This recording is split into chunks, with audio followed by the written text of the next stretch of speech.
Down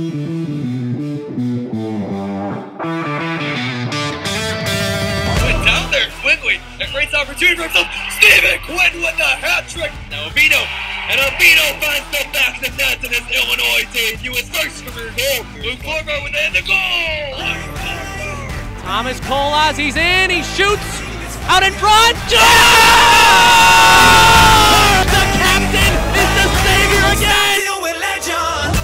Thomas Colas finds the back of the net. Going in, it's a goal! Joe Nolan puts the line up 2-1. We'll stop till we're legend.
I'm done with the drinking, I'm done with the smoking, I'm done with the playing, I'm done with the joking, I'm done with the ladies, I'm done with the fellas, just saying.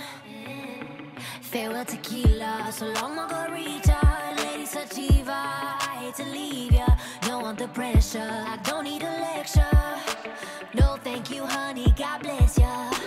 I know, I've said it all before, but it won't hurt to do it all once more.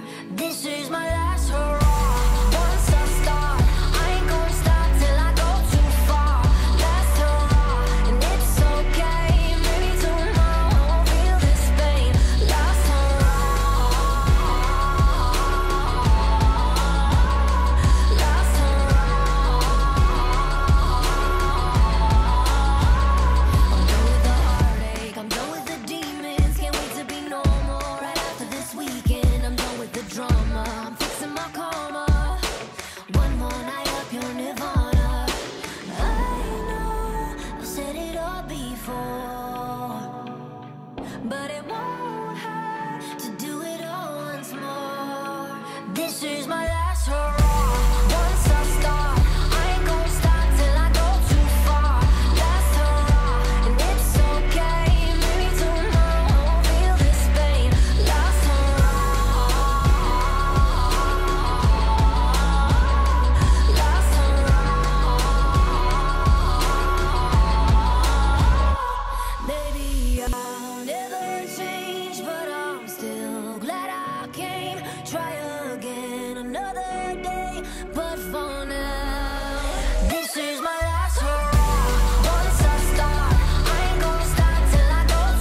every selfie.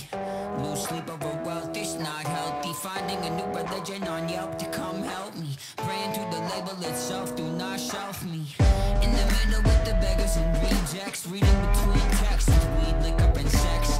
She say she love me at dusk, but at dawn I pack up my things and I'm gone.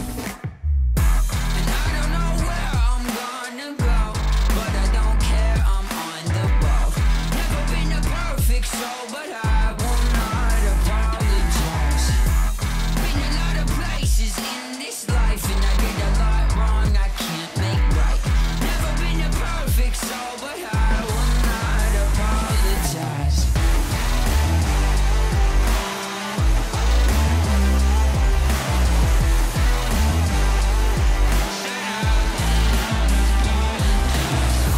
Imperfect, I'm imperfect.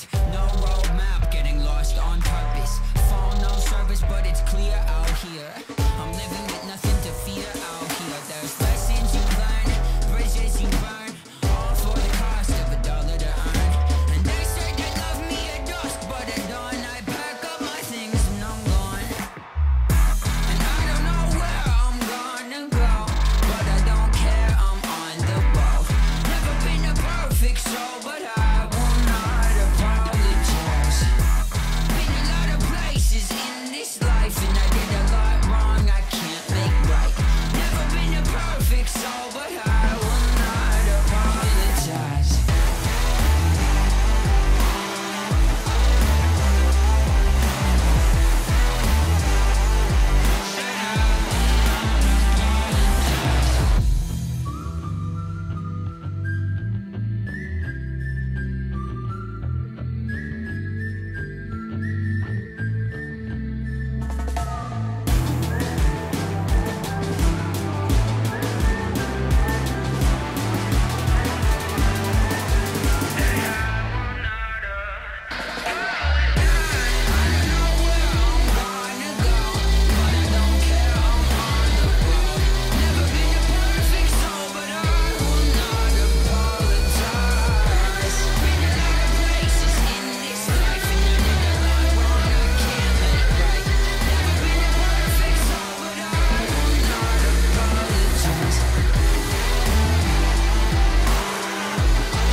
And from the Big Pond in Champaign, Illinois, it's a Friday night edition of Illini Hockey presented by YouTube. The number 12 Illinois Fighting Illini play host to number 5 Iowa State in the final CSCHL series of the season. It's senior weekend. It is. It's an exciting time alongside Patrick Catazone. I'm Stephen Cohn. The second game now of having the on-camera intermissions and stuff. I know. It looks nice. How exciting is this? It looks really good. You're kind of off though. Like you got to move on. You got to move in a bit. I'm a there little you go. bit off. I was gonna say so. I wanted to say it on the broadcast. But no, it's exciting. It's exciting on the ice. We were at Illinois State last weekend, where Illinois started its mojo back, won a few games. They won in a shutout on Saturday afternoon. It was Elliot Gur's first career shutout. Then Jake Barnhart got the nod on Sunday and played well. The Illini won 5-2 in that one as well. But now they got to get these wins again in CSCHL play. It's the final series that really counts toward the playoffs. They play Indiana here at the Big Pond in 2 weeks. We won't have broadcast for those games. They're not really that important because the season's kind of decided at that point. Yeah. So this is it for the Illini. Finish off the regular season with 2 big wins. What's the key against the very good Iowa State team? Well, I think let me start off by saying happy senior weekend. No, that's tomorrow. The big days. I know. The big day's tomorrow, but we're starting off senior weekend on the right note. Iowa State, like we said, I think last week against Illinois State, we kind of saw, some of those guys, bench role players, basically, really step up. And I think when you play the number 5 team, in your conference, in this, in the country, at this level, it's going to be a really hard-fought game, so you have to have those players step up. So, last week it was Avino who's not playing tonight, and Jack Healy. So hopefully we'll see Jack Healy tonight really make a difference. Really, exciting for the lineup too. Luke Forfar is back in the lineup on the third line, so don't expect a big amount of minutes from him, but good to see him back because this is a guy that's been battling a lot of stuff here in the second semester.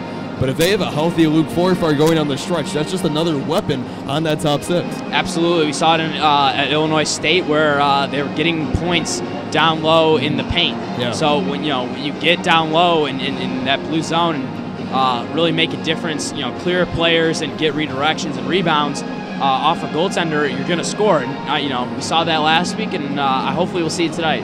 Yeah, and then in nets, it's still that rotating thing between Jake Barnard and Elliot Girth for the Illini. It's going to be Jake Barnard getting the nod again tonight. He's been solid all season, but Elliot Girth starting to come into his own, had that big shutout last Saturday. What does Jake Barnard bring to the table tonight?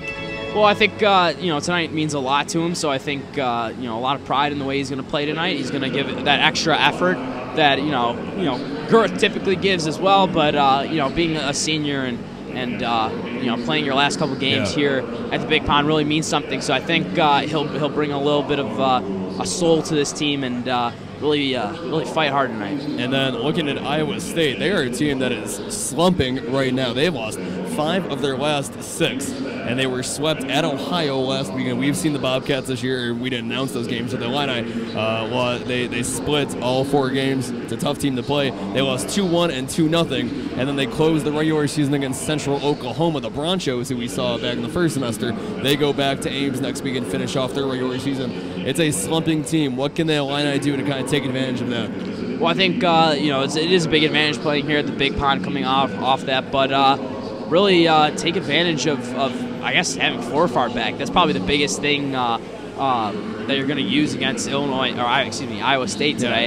Is a player who hasn't been on who hasn't played a whole lot. Iowa State really can't plan for Forfar, and I think it's a surprise for a lot of people tonight that he's in. So take advantage of the player that Iowa State really wasn't expecting tonight. And the Illini lost by 3 goals twice at Iowa State just 4 weeks ago. They lost by a score of 4-1 on January 24th. Bobby Ernsting scored first, then Iowa State scored 4 straight.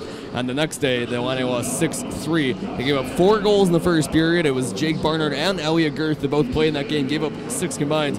Luke Forfar scored. Stephen Quinn continued his magnificent senior season as well, scoring twice in that game. So the Illini need a different answer. It's senior weekend for Mike Turek, Jack Graham, Tyler Opilka, Stephen Quinn, and myself. Yes, so that's absolutely. Cool. Yeah. And the only guy that's been here for all 4 of my years, that's played on the team for all 4, Mike Turek and Tyler Opilka. The others, Jack Graham, Stephen Quinn, they were not 4-year players. But, got 2 guys down the ice. 2 big defensemen tonight. Yeah, no, they need them to step up. Yeah. We'll see what happens. So Illinois, Iowa State coming up next, 7:30 p.m. We'll have puck drop right here. Illini Hockey broadcasting on YouTube. Until then, enjoy the music. We'll be right back. Illini Hockey on YouTube.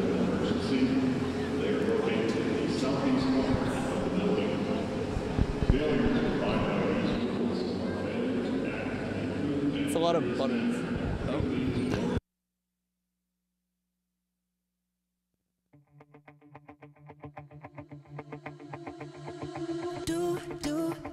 Do you wonder if the feeling is here tonight? 'Cause when it comes, well, you better hold on tight.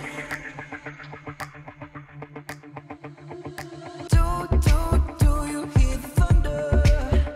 Thunder rolling inside your mind. 'Cause when it comes, don't you take your time. Race there like a son of a gun, try to find a little room to breathe. One hand on the beat of the drum, one hand on the gasoline. Mama said don't light that spark unless you wanna feel the heat of power.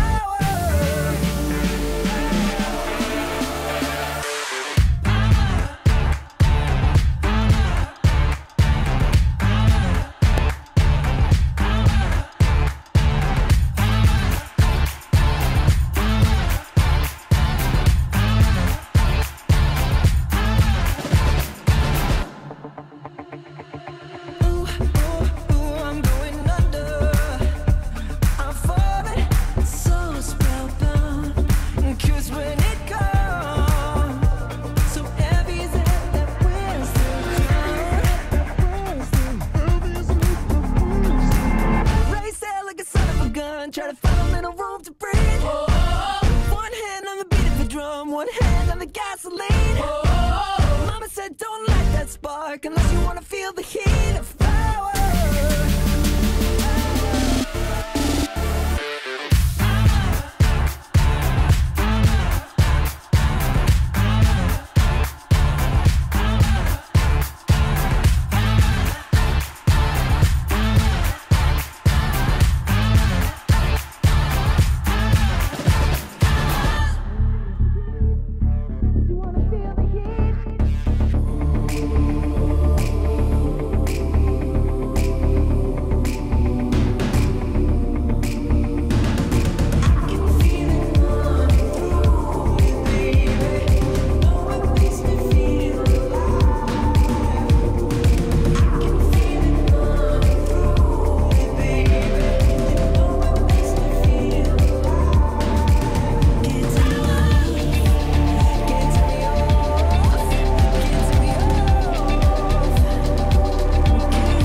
Tonight we are victorious, champagne pouring over us. All my friends were glorious. Tonight we are victorious.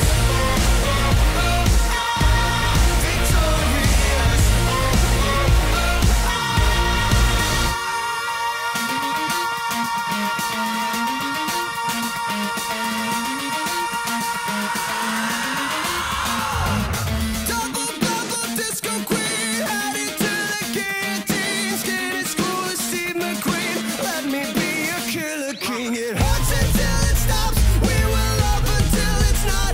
I'm a killing spree in white. Eyes like broken Christmas lights. My touch is black and poisonous, and nothing like my punch. Drunk kiss, I know you need it. Do you feel it? Drink the water, drink the wine. Oh, we gotta turn up the crazy. Living like a washed up celebrity. Shooting fireworks like it's the 4th of July. Until we feel alright. Until we feel alright. I'm like a scarf trick, it's all up the sleeve. I taste like magic, waves that swallow quick and deep. Throw the bait, catch the shark, bleed the water red. 50 words for murder, and I'm every one of them. My touch is black and poisonous, and nothing like my punch. Drunk kiss, I know you need it. Do you feel it? Drink the water, drink the wine. Oh, we gotta turn up the crazy. Living like a washed up celebrity. Shooting fireworks like it's the 4th of July. Tonight we are victorious, champagne pouring over us. All my friends were glorious. Tonight we are victorious. Tonight we are victorious, champagne pouring over us. All my friends were glorious. Tonight we are victorious. Oh, we gotta turn up the crazy. Living like a washed up celebrity. Shooting fireworks like it's the 4th of July. Until we feel alright. Until we feel alright. Tonight we are victorious, champagne pouring over us. All my friends were glorious. Tonight we are victorious.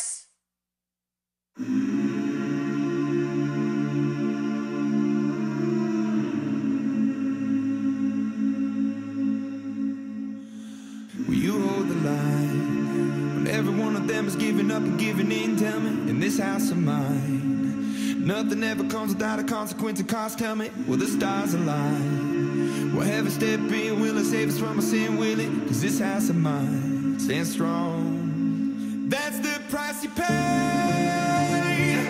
Leave behind your heart and cast away. Just another product of today. Rather be the hunter than the prey. And you're standing on the edge, face up, cause you're a natural. I bit it hard of stone. You gotta be so cold to make it in this world. Yeah, you're a natural. Living your life control. You gotta be so cold. Yeah, you're a natural. Will somebody let me see the light within the dark trees shadowing what's happening? Looking through the glass, find the wrong within the past, knowing we are the youth. Caught until the beast out of world without the peace, facing a bit of the truth, the truth. That's the price you pay. Leave behind your heart and cast away. Just another product of today. Rather be the hunter than the prey. And you're standing on the edge, face up, cause you're a natural. I bit it hard of stone. You gotta be so cold to make it in this world. Yeah, you're a natural. Living your life control. You gotta be so cold. Yeah, you're a natural. Deep inside me, I'm fading to black, I'm fading. Took an oath by the blood in my head, won't break it. I can taste it. The end is a bonus, I swear. I'm gonna make it. I'm gonna make it. I bit it hard of stone. You gotta be so cold to make it in this world. Yeah, you're a natural. Living your life control. You gotta be so cold. Yeah, you're a natural.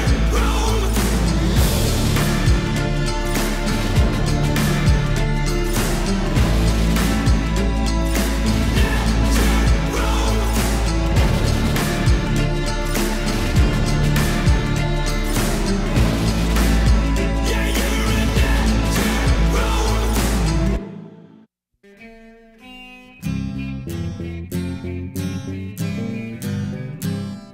Hello out there, we're on the air. It's hockey night tonight. Tension grows, the whistle blows, and the puck goes down the ice. The goalie jumps and the players bump and the fans all go insane. Someone roars, Bobby scores at the good old hockey game. Oh, the good old hockey game is the best game you can name. And the best game you can name is the good old hockey game.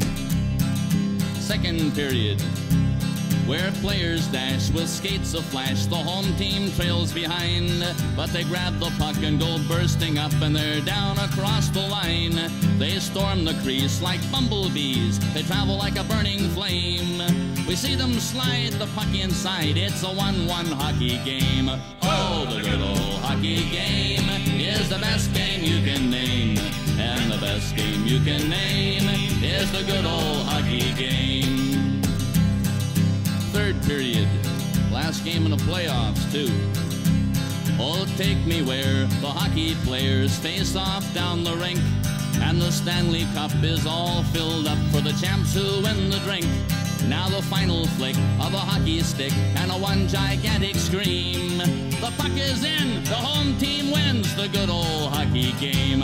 Oh, the good old hockey game is the best game you can name.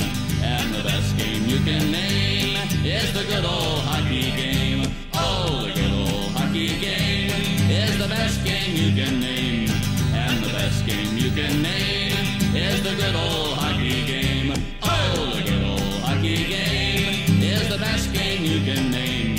And the best game you can name is the good old hockey game.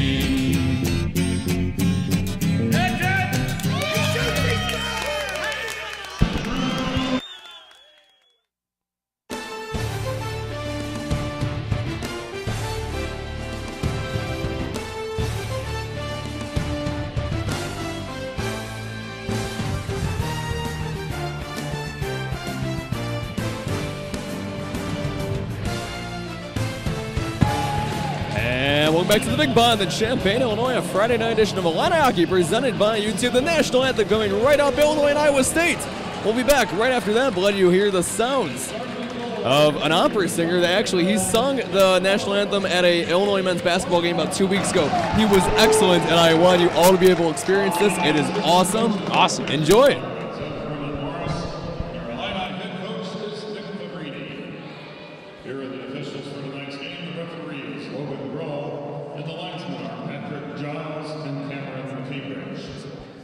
This night, ladies and gentlemen, would you please rise with all caps and hats and face the flag of the scoreboard for the singing of our national anthem. Our soloist this evening is a University of Illinois senior in vocal performance from hometown Illinois, Jonathan Cortez.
What an absolute treat to start the senior weekend. Absolutely. Our very own Jim Corneliuson here at UIUC. That was just as good, if not better.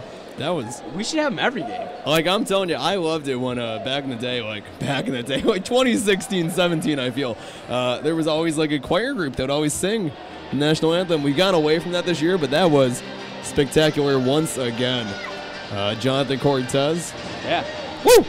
That was awesome. And how about That's a good way to get started. That's a way to get started. Welcome in. It's from the Big Pond in Champaign, Illinois. Illini Hockey on YouTube. Number 12, Illinois, hosting CSCHL rival number 5, Iowa State Senior Weekend alongside Patrick Catazone. I'm Stephen Coe. We got a bunch of seniors starting tonight for the Illini, including Mike Turk, Stephen Quinn, the other two, Tower Opilka, Jack Graham. So 3 defensemen seniors. I'm a senior, but that's the last time I'll say that tonight. That's it. Same bunch. That's all I got for there. No, that's all I got. Illinois in the Heritage uniforms, honoring its 60th year of Illini hockey, going right to left. Iowa State's in maroon and gold, and that's about their colors. Going left to right, Jackson Grollam going up the middle, and that's knocked away by Jake Barnhart. Illinois sophomore Ned Minder in there tonight. The Illini won 5-2 last game on Sunday in Bloomington at Grosinger Motors Arena. We were there for last Saturday's 5-0 win. Elliot Gerst's first career shutout. The Illini, if they sweep this weekend, they have a chance to finish as high as 3rd in the CACHL regular season standings. Got to get the wins, though. And right now, 19-20 left, no score. I feel like I set that all up pretty well. Yeah, absolutely. Good shot. Another save right there with the pads by Jake Barnhart. The Illini just about 2 games over 500 this year, but they've had one of the toughest schedules in the country, if not the toughest schedule. Tower Opilka, the senior from Effingham, Illinois, going down the left side, gets toward the end, boards at the goal line. Now the pass in front for Casper Rubba. The Illini's leading goal scorer is wide. Yeah, nice move there, Opilka. That's exactly the area we wanted to see. We talked about that pregame. Now it's Opilka at the right point. Opilka's shot on, knocked away with the skate of Nick Sandy. Leading goal scorer for the Cyclones, Tony Uglum, shot in front, another save by Matt Gedicke, the netminder in there for the Cyclones tonight. He's played 21 games. He's 14-6, 2.42 goals allowed against, 3 shutouts, and 92.1 save percentage.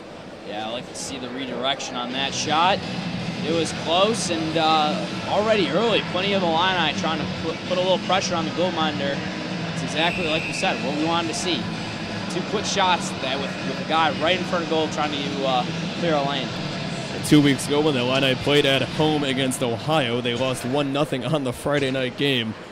They won it on Saturday in a shootout, but that 1-0 game, if they had more shots on net early in the game, they might have had a chance to get a big win from one of the best teams in the conference. The puck not frozen, 18-20 left. You're watching Illini Hockey on YouTube. Thanks for joining us. Follow us on Twitter at Illini Hockey and on Facebook at Illini Hockey alongside Patrick Catazone.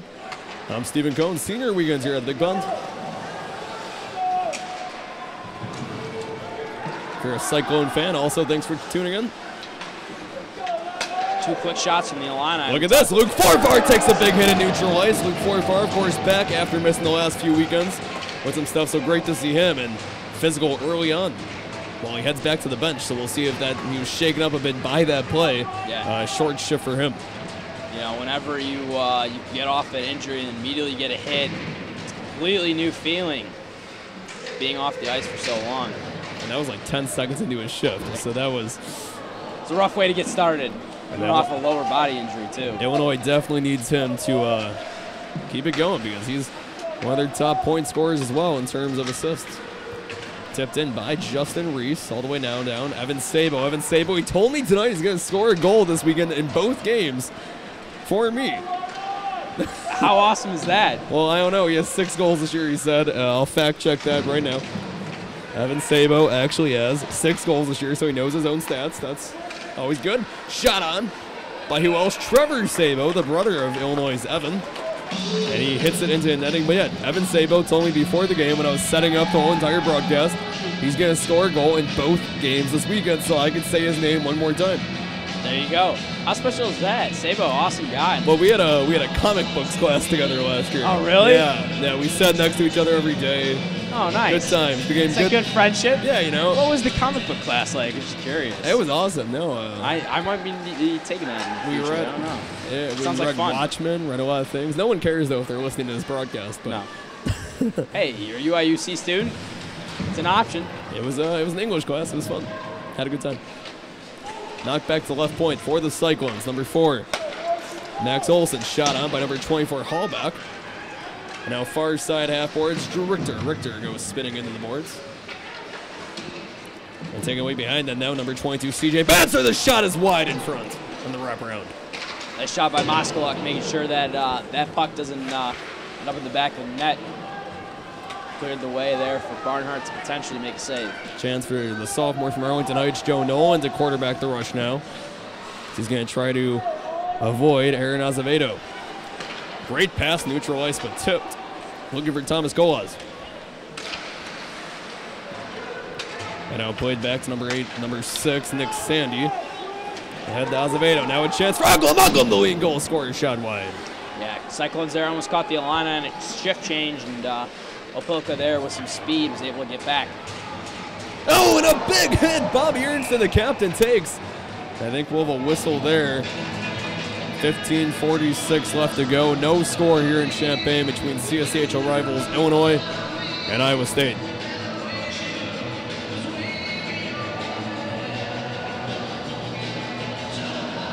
And Iowa State, they don't score a lot of goals. Their goaltenders don't give up much. Both their 2 main goalies have allowed fewer than 2.7 goals a game this season, but they only have 1 goal scorer in double digits. That's Tony Uglum with 15. Next closest is Azevedo with 9.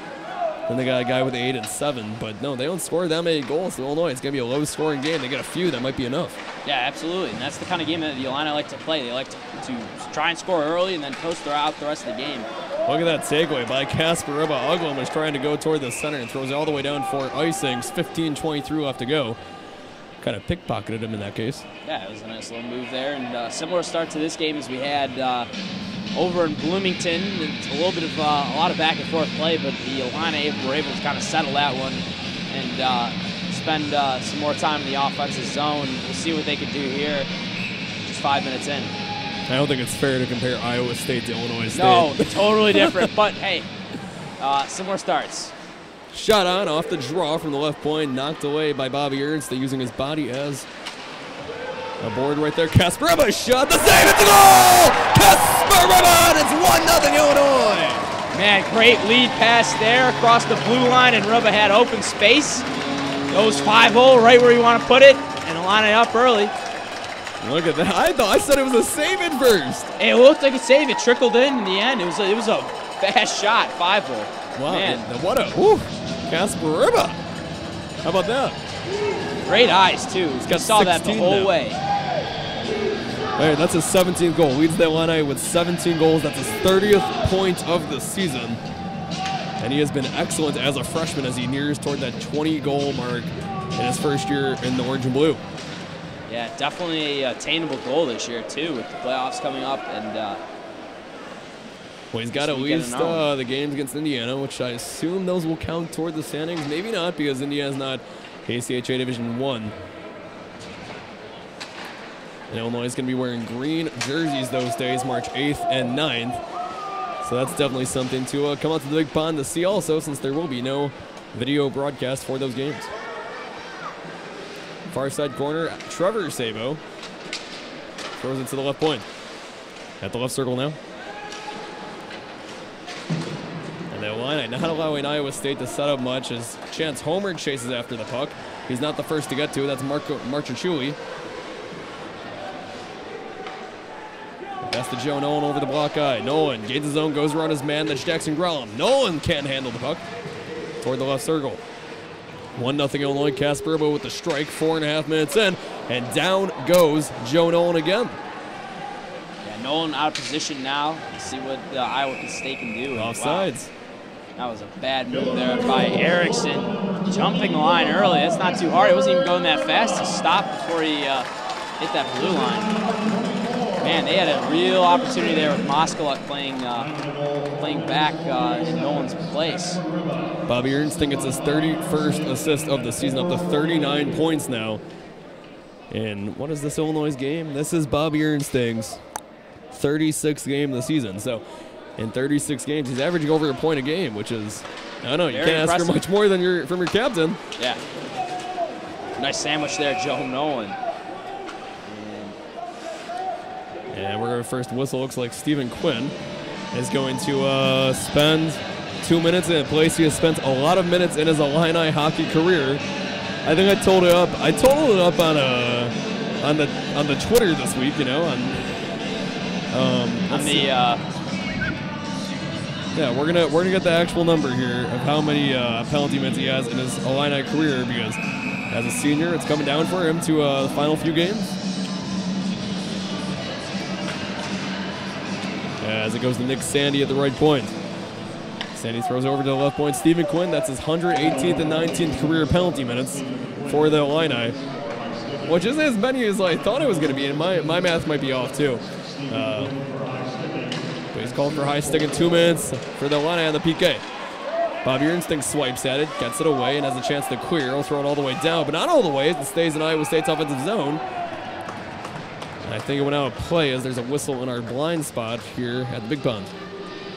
And Quinn, too, going back to him, what a difference he made this year as a senior, really stepping in and being one of the top scorers on this team. He's really impressed by that, and I know he had a great weekend last week, and we'll see what he brings to the table tonight. And he had 2 goals in the Illini's 6-3 loss last month in Ames to this very same Iowa State team. And Illinois against CSCHL opponents this year, they did pretty well against Robert Morris overall. They split the season series with Ohio. They lost all 4 to Lindenwood, and they're in danger of losing all 4 to Iowa State if they can't grab some points this weekend. Jackson Grellum, it's a goal from the right point, a power play goal for the Cyclones, and it's 1-1. Yeah, Barnhart there has a tough situation because you go upper 90 against his stick side. It's a tough save to make, and just unable to see it there, and we're all tied up. Jackson Grellum, his 2nd goal of the season, 4th point, so not a guy that has much of a scoring threat on the defensive side for the Cyclones, and he ties it up at 1, With that shot from the right point, Stephen Quinn's two-man minor comes back to haunt the Illini. Exciting game, though. Exciting way to start the weekend off. We're 7 minutes in and a 1-1 game. I don't mind it. It's more fun. Absolutely. No, I love to see these goals. Illini, before their weekend at Iowa State. It's just setting up for an Evan Sabo game winner. Exactly. There you go. Which, if that happens, I will be jumping out of the trios offsides on the Cyclones. I will jump onto the ice, like from here. There you go. Which is not safe. No, and you probably won't be invited back. Well, I don't care about that at this point. Yeah, true. I don't need to come back after tomorrow. Yeah. Good times. Yeah. Illini go for a change. 12:50 left to go. You're watching Illini Hockey on YouTube alongside Patrick Catazona. I'm Stephen Cohn. Casper Urba scoring for Illinois. He's their leading goal scorer. Jackson Grolum, not the leading goal scorer for the Cyclones, scores his second goal of the season, ties it up at 1. Tyler Opilko looking to gain the zone on that pass. Camp Bobby Ernstine just swipes it all the way down. 12:40 left now. 5-on-5 hockey again after the Illini give up the goal on the PK. That would hit the cage and shot the front goal! Bobby Ernstine, it's 2-1. Cap gets a goal right there, right in front of the goal. He had got a nice pass right in front. No defenseman on him, and he's going to put that in 10 out of 10 times. And we're back up 2-1, man. That was, that was all creative because Iowa State couldn't. They were trying to pass it along the end boards and ended up hitting the cage, which was basically an assist on that goal. He just took one more pass, get it off to Bobby, and now it's 2-1 Illinois. So we might be in for a high-scoring game, which does not favor the Cyclones as a stick goes flying. Thomas Colas. Bobby Ernstine up to 2 points today, as he now has 40 points this season. So an excellent year for the junior captain. Yeah, you just mentioned all those, basically a point a game, and already making a difference in this one with his early point. And he's been a guy that he didn't score much first semester. Didn't really score this year until December. But now he has 9 goals in the past 2.5 months, which is a big jump starter for the Illini. A whistle on the near side in the blind spot again. 11:54 left to go. I've been told now by my mother and my grandfather that I'm not allowed to jump onto the ice from here. I did break my arm once falling over a wall, so I've been told I'm not allowed to jump onto the ice about 20 feet. On the ice, too. I mean, you're going to slip, fall, and that might be it for you. My reels are made at this point, so I don't really care about how this game sounds. I'm just trying to have fun. No. Well, you never know. Give it a try. Jump onto the ice? Yeah. Yeah, maybe. Tomorrow, we'll do it. We'll all jump on. Yeah. Well, back in the day when I was in the penalty box, I'd be hit by pucks, and I would have to walk across the ice after periods, and I would slip. That's a great memory. And that's when this place filled up every single game, so it was not a great time in that place. Fall in front of 1,000 people. Yeah, how it looks like. Sabo? No, I think that puck, they're going to say, went into Iowa State's bench, which I didn't think. If anything, it would have been Evan Sabo for boarding, but that's not the case. As Sabo heads off the ice, they want to go for a change. 11:40 left. They line up 2-1. Bobby Ernstine, Casper Urba. The Illini has 2 leading point scorers. Have goals.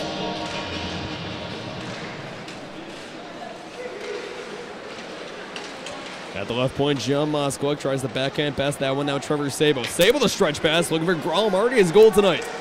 Jackson Grolum shot. It's wide on the goal line. And now Sabo, a 3-on-2 if they get it fast enough. They do. Jackson Grolum has it and then tipped away by Jake Barnard. Back and forth we go. Stephen Quinn has the puck over the block guy. Pass to John Moskowik. Moskowik down going down the right side. Shot. It's wide. Richter drops it off for senior Mike Turk from Woodbridge, Illinois. Everyone on the Illini from the state of Illinois except for backup netminder Royce Allred, who's from Texas. That shot by Trevor Sabo, gloved by Barnhart. Trying to deground his man, number 22, CJ Banzer. Near side now, bottom of the screen, Nick Sandy. Sandy, his shot meets the board. Now it's with Mike Turk. Turk Has a man on. We're going to have a penalty there. So Jake Barnhart's going to leave the net. It's going to be touched up by the Cyclones. The Illini go to a 5-on-4 man advantage now with 10:35 left to go in the first. Yeah, that was a pretty easy hooking call, as I believe was what they're going to call him on. And yeah, Illini with a chance in the power play, a chance to go up 3-1 in the first period would be a great way for the Illini to start off this game, you know. Well, it's not a must-win, but Illinois, when they're playing the number 5 team in the country, if they can pick up at least one, if not both, wins this weekend, that does wonders with the computer rankings that decide the rankings. Good confidence going into the playoffs. If the season did end today, though, Illinois and Iowa State would be playing in the first round of the ACHA National Tournament because they're that 5-12 matchup, which when you have a 16-team tournament, that's how that works.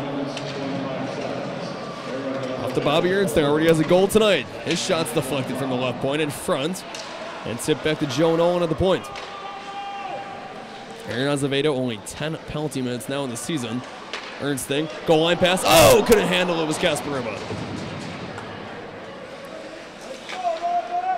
Illini haven't allowed Iowa State to touch the puck for 35 seconds on this power play so far. Ernsting going at the end boards.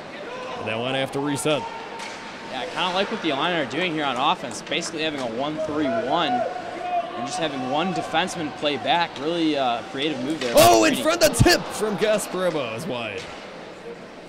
No, that's great. Yeah, Joe Nolan is just kind of camped out there for the whole first minute of this power play. It's worked. And Joe Nolan, a tall guy, who's able to skate very, very fast because he's got long legs. It's the guy you want there. Opilka as well. Both very fast defensemen. We'll see if Joe Nolan heads off to the bench. He's been out there for 70 seconds on this power play unit. And he's going to. As Drew Richter gains his own. Richter going on the left side. Pass back to the left point. That's Forfar. Forfar cross-ice pass. Tyler Opilka. Opilka to Forfar. 2 alternate captains. Back to Opilka. Forfar going behind. 25 seconds left. Sharp stop coming. Oh, almost a goal off the post for Tyler Opilka. Wow, great move there. And just like that 1-3-1 really set up an opportunity. Forfar went around Opilka and basically drew a defenseman so he could get that open ice shot. Love to see it. Well, that's some good analysis. Thank you. Where's this been? I've been hiding it all year. Wanted to save it just for Iowa State. Why'd you save it for late February? We've been doing this since mid-September. Opilka to Richter. Richter's shot on, saved by Matt Gedeke. Haven't said his name much tonight because the 2 shots that have really been tough for him were the goals. Now, I haven't, though, gone much else really to him. They've had a lot of shots meet the post or just get deflected in front. Yeah. It's good stuff, though. I mean, a lot of shots, though. A lot of shots. It has been, and that has been the way for success for the Illini. Is really getting a bunch. We saw that, what, 50 plus? Yeah, they got 50 shots last Saturday. Yeah.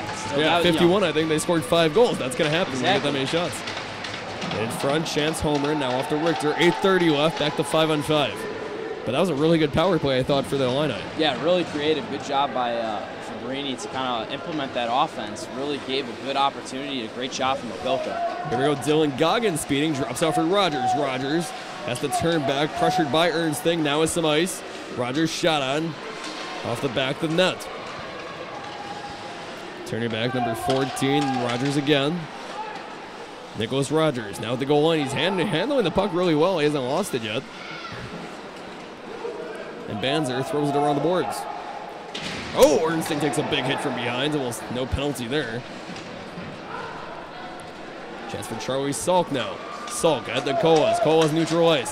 Past that, Bobby Ernsting on the tape. Ernsting puts a deke on him, and almost another hooking call there. At the left point, 7:40 left to go. They line up 2-1. Thomas Colas at the end boards. Wraparound opportunity. No one was in front. Ernsting goes off for a change. 7:25 left now. That change certainly helped the line on that one. Cut down a 2-on-2 opportunity, made a 3-on-2 opportunity, and just like that, Iowa State just has to throw it up to Barnard tonight and get an icing call. It's good stuff from the Illini all around. No, they're definitely, like, in my perspective, outplaying Iowa State, and this is a different team. I don't think we've seen Illinois play this cohesively in a while, and then they tie it up right off the draw. So why do we even say that? 2-2 now. The goal from number 28, Colton Kramer. And we're tied at 2 here in the first. Good shot right off the draw. I mean, that's just unfortunate. Defenseman wasn't ready, and when you play kind of that basically 4 guys on a line, when you do a face-off like they do when they're in their defensive zone, there's potential for that happening. Typically, a team might put a defenseman right in front of a goalie, so that doesn't happen. But when you have Barnhart in goal and he has that left-handed glove, you're more likely to just put those 4 guys on the line. But unfortunate there. Icing on the Illini, only the 9th goal of the season for Colton Kramer, which makes him tied for second on the Cyclones, with Azevedo only behind Uglam's 15. 7:05 left to go in the first now. 2-2. I don't think we expected a high-scoring game like this because Illinois hasn't played many super high-scoring CSCHL games, but it looks like it might be a little bit of a shootout tonight. Yeah, honestly, and not at all what we expected. Iowa State, like you said. Oh, I didn't ask for a score prediction before the game. I know. What would you have said? I was going to go with a simple 3-1 Illini. Yeah, that's already passed. It's only been 13 minutes. Yeah, I am completely off. I didn't think it was going to be this high scoring, 2-2. To think that the Illini scored 2 goals in the first 13 minutes that's with not the way they've enough. been playing is pretty rare. And of course, Matt Gedeke only allows about 2.4 a game. Can the Illini get past that? No, Novosel, the shot saved with the chest of Matt Gedeke. 6:52 left to go in the first. Illini will get in our draw too. Good potential here. Illini have been really good, I felt like, in this game so far off the face-off. So see what the defenseman can do with Turek, or not Turek's coming off. Fresh ice, so fresh skates, and see what the new guys can do. We'll see Forfar too coming on the ice. Yeah, he has a long shift yet. He obviously helped out on the power play when the Illini almost scored. But he hasn't gotten a shot off yet, so we'll see if Luke Forfar can get his first shot of the evening. He's got an assist. Yeah. Already. I mean, what a difference too. He really makes a huge difference for this team when he is on the ice. I think you already saw it here in the first. And Iowa State knows him very well after these two teams played 5 times last season, I believe it was. Erickson. Now it's Chance Homer on 2-on-2. Luke Forfar going on the right side. Forfar's shot, a glove save by Gedeke, but Luke Forfar, a nice shot from the blue line.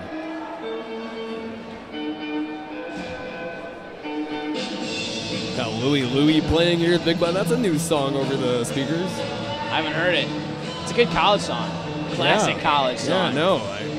Maybe you can add it to the playlist next year. Yeah, there we go. Change it up, Throwback to Animal House. Yeah. There you go. Yeah, wow. Good one. I know my movie references. Richter off the draw. His shot's deflected. 6:10 left to go in the first. 2-2 here in Champaign, Illinois and Iowa State. Number 5 and number 12 in the ACHA Division I standings. Nolan, shot deflected again. That one by Sabo.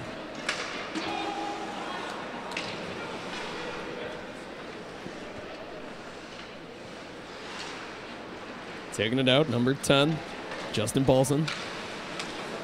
And now Sabo. Sabo gets knocked off the puck. And John Moskal going to take on 3 Cyclones by himself as Joe Nolan going down the center and deflected the first shot. Nolan takes a spill. The Illini having these odd man rushes, but haven't been able to capitalize yet. Turk kind of swings at that one and tossed ahead by John Moskal. The Illini go for a change and taken away by Thomas Colas. Colas keeps it in the Illini's. Oh, chance for Bobby Ernst. Has it on a wrapper, an opportunity. Going to keep it off the post. Look at this play, all created by Colas' hustle. Back to the puck on the forecheck. There's the Illini's 4th senior, Jack Graham. Haven't said his name much tonight. Tosses that one against the boards. And under 5 minutes left to go in the first period. Uglum over the block guy. Can't get over the blue though. Kasparova has a break. One man to beat. It's Gedeke. Ribbo! Oh, what a save, Matt Gedeke.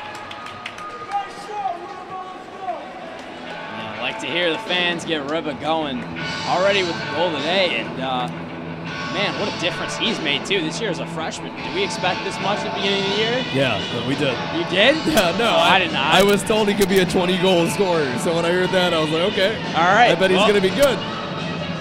There you go. We expected to see this from him this season. He's been a disappointment, if anything, because he hasn't hit the 20 goals. You got to... Well, that's got my a couple issue more with it. days. No, yeah, he's got a few more games. I'm just saying, if you're asking if this is what I expected. He hasn't lived up to his expectations. Like, the expectations were too high. They were like, can he be one of the best freshmen in Illinois hockey history? And I think that is a yes. He has been. Nick Rogers glove save by Barnhart. Could hold on to it. A great crowd here at the Big Pond tonight. And this is probably one of the best crowds we've had all season. Yeah. You only see the far side. That's almost full, actually, too. Near side is about packed right below us. Nice and cold tonight, too. It's actually been warmer, you know. It's like warmer? Outside. Oh, well, warmer, yeah, but cold indoors. We had the polar vortex here 3 weeks ago when Jamestown was in or Minot State was in town, and that was awful. That was not a fun time. It is a little chilly in here compared to last week. Yeah, compared to we the were gross nice in the Singer motors. box. Yeah, we were in a press box like 150 feet up off the ice. How cool was that? That was awesome. Yeah, no, the Big Pond has some renovations to make in that case. They need a scoreboard that's got a Videotron. How about a brand new stadium? That's what I'm looking for. We need a kiss cam. That's the first thing I'm asking. Classic kiss cam last week with not enough people.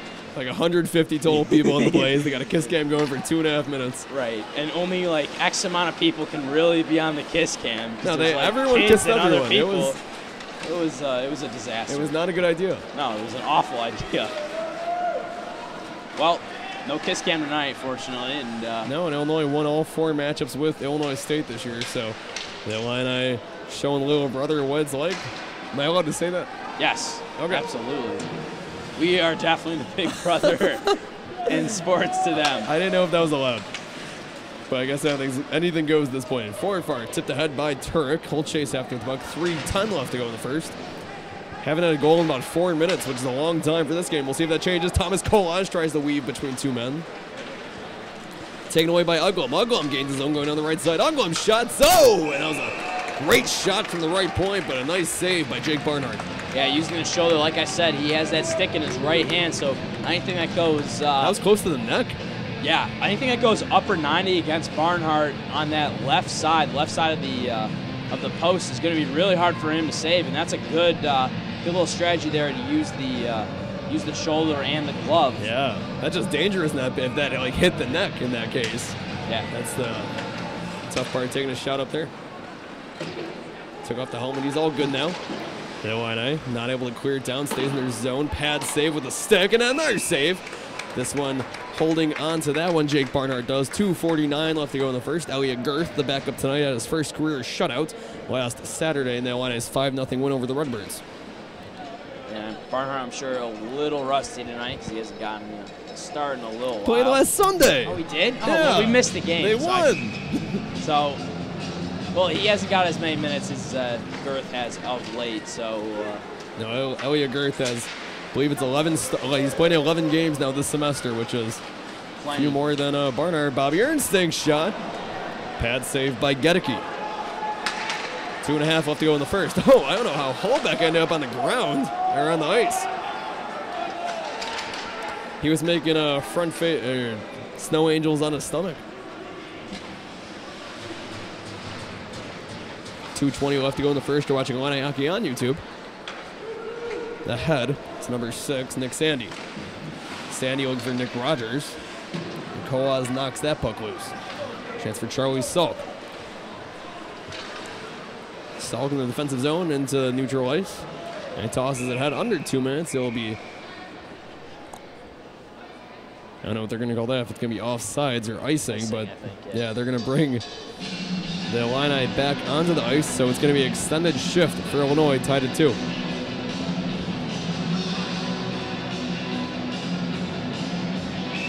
Two minutes to go, really. Like we said, 2-2. Man, what a surprise score so far through the first period.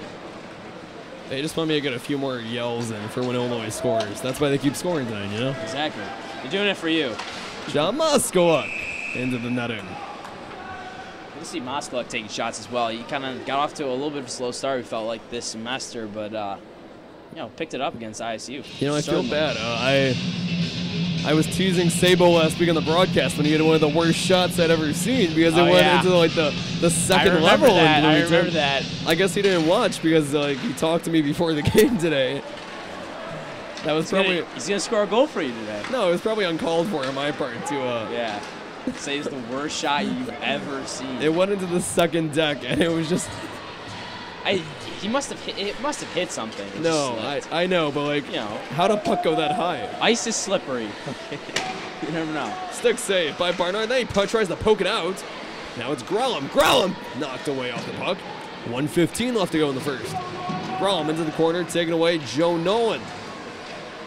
Mark Gandati tries to shield a guy from the puck. Grellum a neutral ice. Puck's been loose for about 20 seconds now. And then Stephen Quinn with a big hit at neutral ice. And we're going to have offsides on the line, I guess. Stephen Quinn's going to try to head back to the bench so he doesn't get called for any kind of boarding.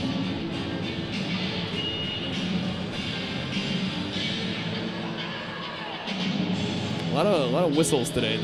Yeah, a lot of stoppage. Absolutely right. A slow first period at that. It's already 8:07. Tomorrow before the game, a 7 p.m. puck drop. We'll have the Senior Day ceremonies with head coach Nick Fabrini on the ice. So expect the game to start probably closer to 7:10 for that matter. Colton Kramer. Back to Kramer now. He has a goal tonight. 45 seconds left to go in the first. Tower Opoga, the senior from Effingham.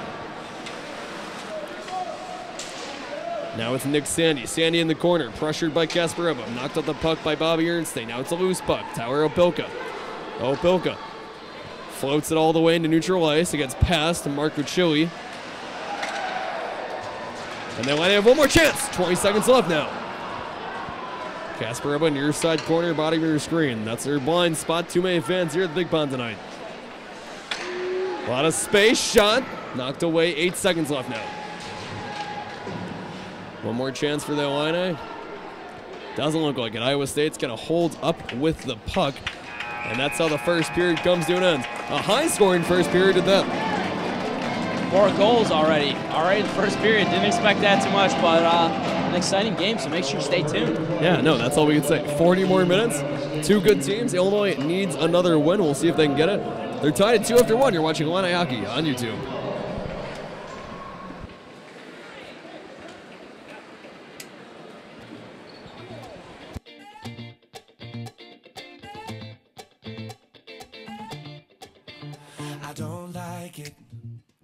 I love it, love it, love it, uh-oh. So good it hurts, I don't want it. I gotta have it, uh-oh. When I can't find the words, I just go. I don't like it, no, I love it.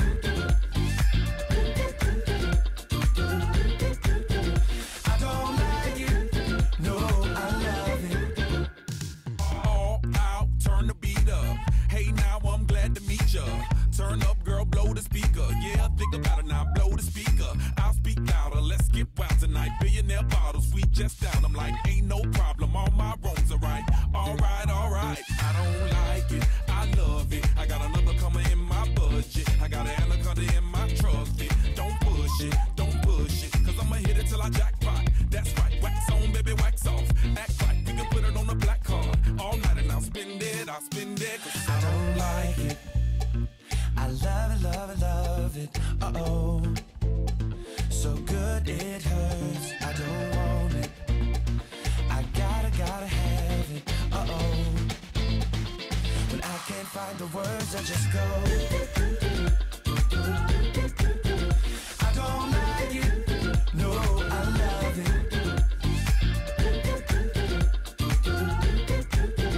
I don't like it, no, I love it. All night, let me groove ya.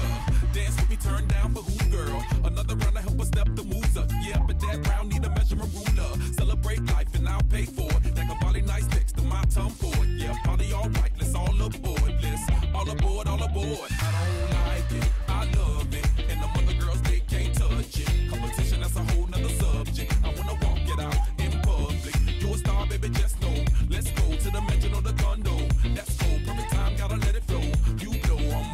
I'm watching, 'cause I don't like it.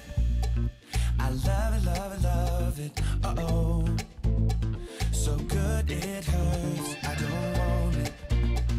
I gotta have it. Uh-oh. When I can't find the words, I just go. I don't like it. No, I love it.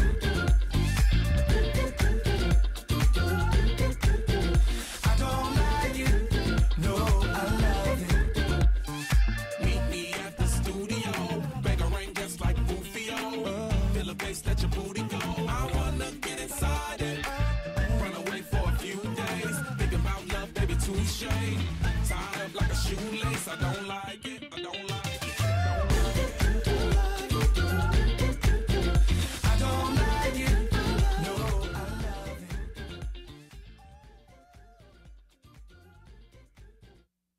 it. Good evening and welcome back to the Intermission Report, brought to you by YouTube alongside Sophia Morano and Anthony Pasquale. I'm Claire O'Brien. So guys, what did we see in the first half out there between Illinois and Iowa State? Yeah, the first period was definitely a great start for the Illini. They wanted to come out here and have a lead. They got that first goal really quick from Riba. It ended up being a tie game after the period, but offensively the Illini have to like where they're at. Yeah, definitely have to agree with that. Offensively, I think we're seeing a lot of good things here tonight.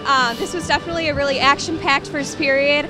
A lot of energy, I think, coming out for a senior weekend. You know, it was really good seeing that goal early on and getting 2 goals in a first period, which doesn't happen a whole lot here in the Big Pond. But we're looking at a lot of action here tonight, and I think this is a good start so far. Yeah, there's also been a ton of physicality. We saw a lot of big hits, and the crowd was into it too. And I think the more fans that we draw here at the Big Pond is better for the team, because they tend to thrive when there's a bigger crowd. Right. And what's kind of interesting to me is regarding those goals, Riva got the first goal and Ernsten got the first assist, and then for the second goal it was flipped.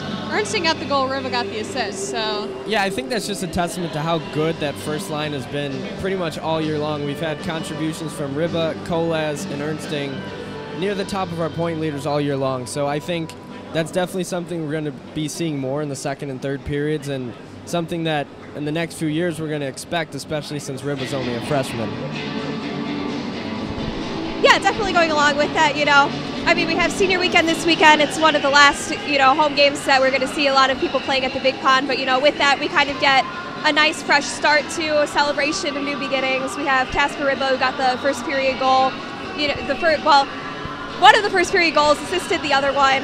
You know, superstar freshman. We talk about him a lot. He's just a really, really great player. We see a lot of these younger players that are really going to be stepping up, I think, in the next couple years to come.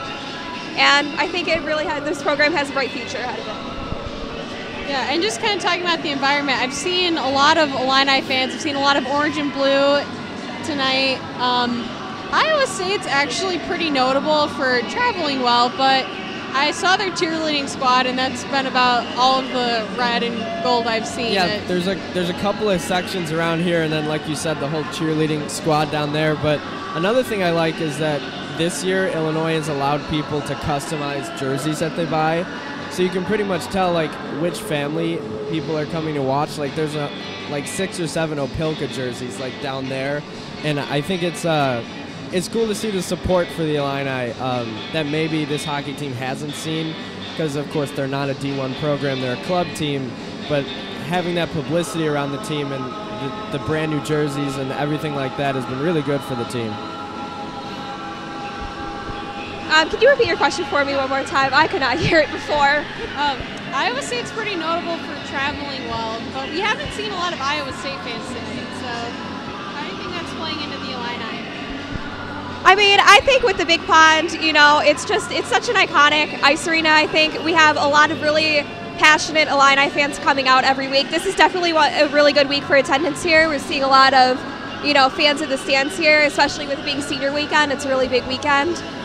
So I would say it always helps home games at least a little bit, you know, for the Illini, having all these fans here who are always really passionate, very loud, very, you know, defensive, and we're seeing a lot of that tonight. So I think that energy really kind of boosts morale. And they're also having to deal with very cold conditions in here. Like, it is freezing. I can barely move my hands. I keep having to switch the mic so I can warm the other one up. But the players look hot. They're playing well and very quick. It's been a fast-paced game so far, and I think that's going to be something that we'll see more of moving forward.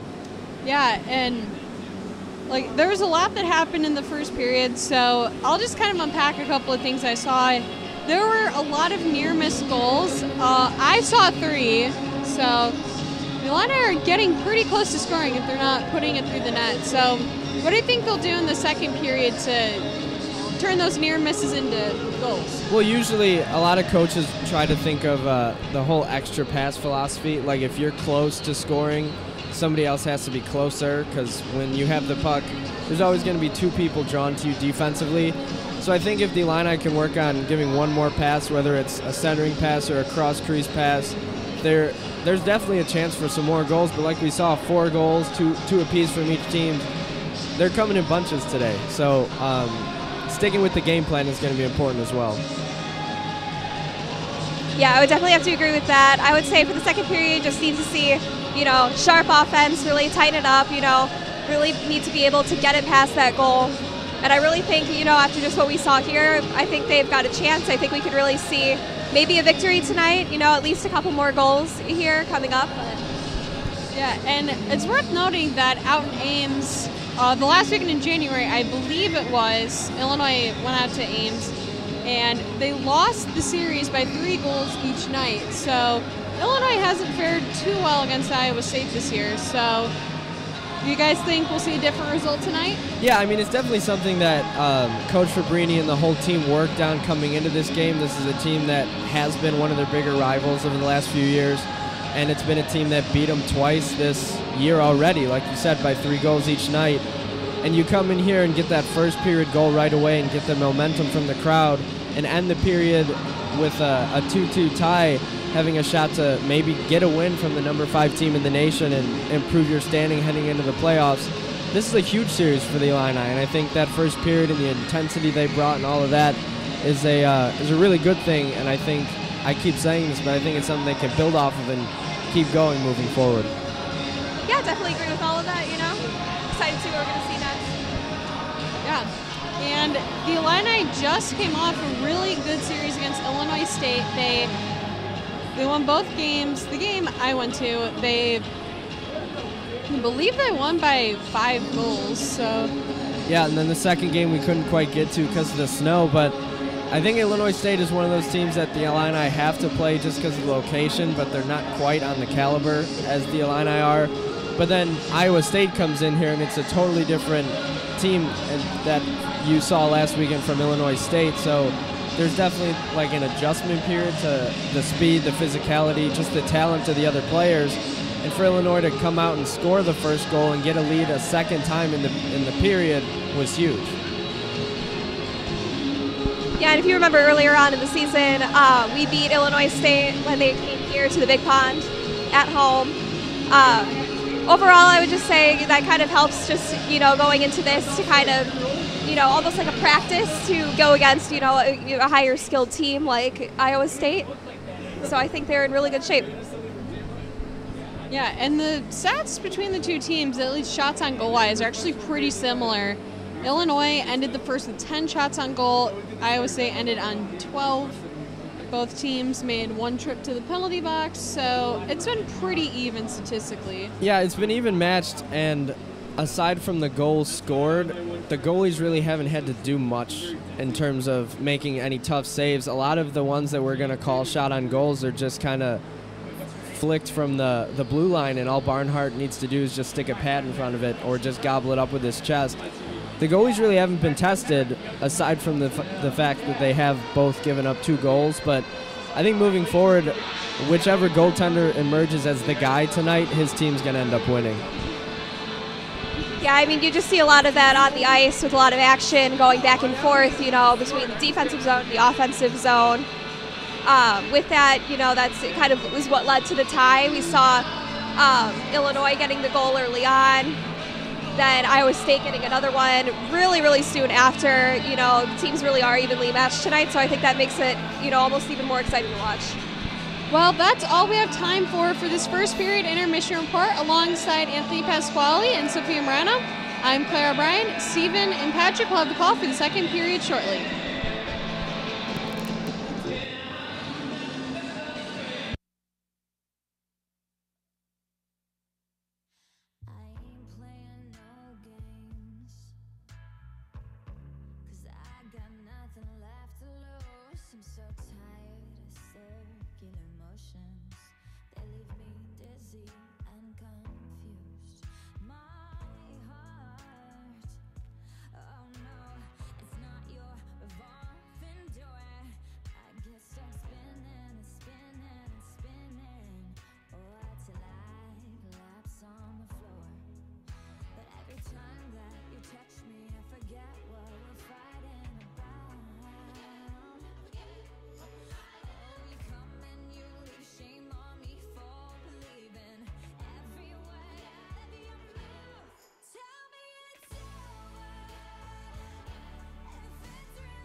It tastes so bittersweet.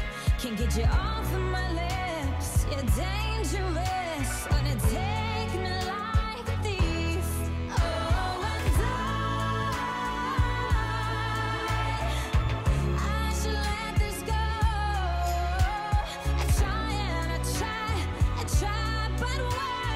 Why won't you leave me alone? Tell me it's over. If it's really over, 'cause it don't feel like it's over whenever you're closing the door. No, so tell me it's over. If it's really over, 'cause every time you come over, it doesn't feel over no more. So tell me it's over. I keep on leaving the light on, hoping to find something else.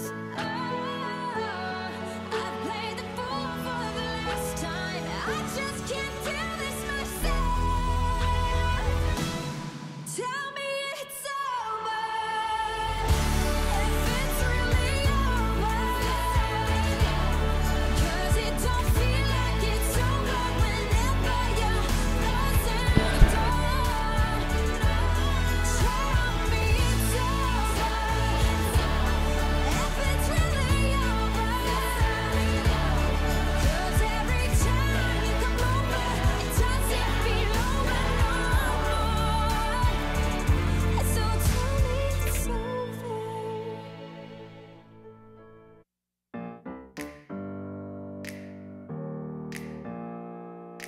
Open up the champagne, pop. It's my house, come on, turn it up. Hear a knock on the door and the night begins. 'Cause we've done this before, so you come on in. Make yourself at my home, tell me where you've been. Pour yourself something cold, baby, cheers to this. Sometimes you gotta stay in, and you know where I live. Yeah, you know what we is. Sometimes you gotta stay in. Welcome to my house, baby, take control now. We can't even slow down. We don't have to go a while. Welcome to my house, play that music too loud. Show me what you do now. We don't have to go a while. Welcome to my house. Welcome to my house. Morning comes and you know that you wanna.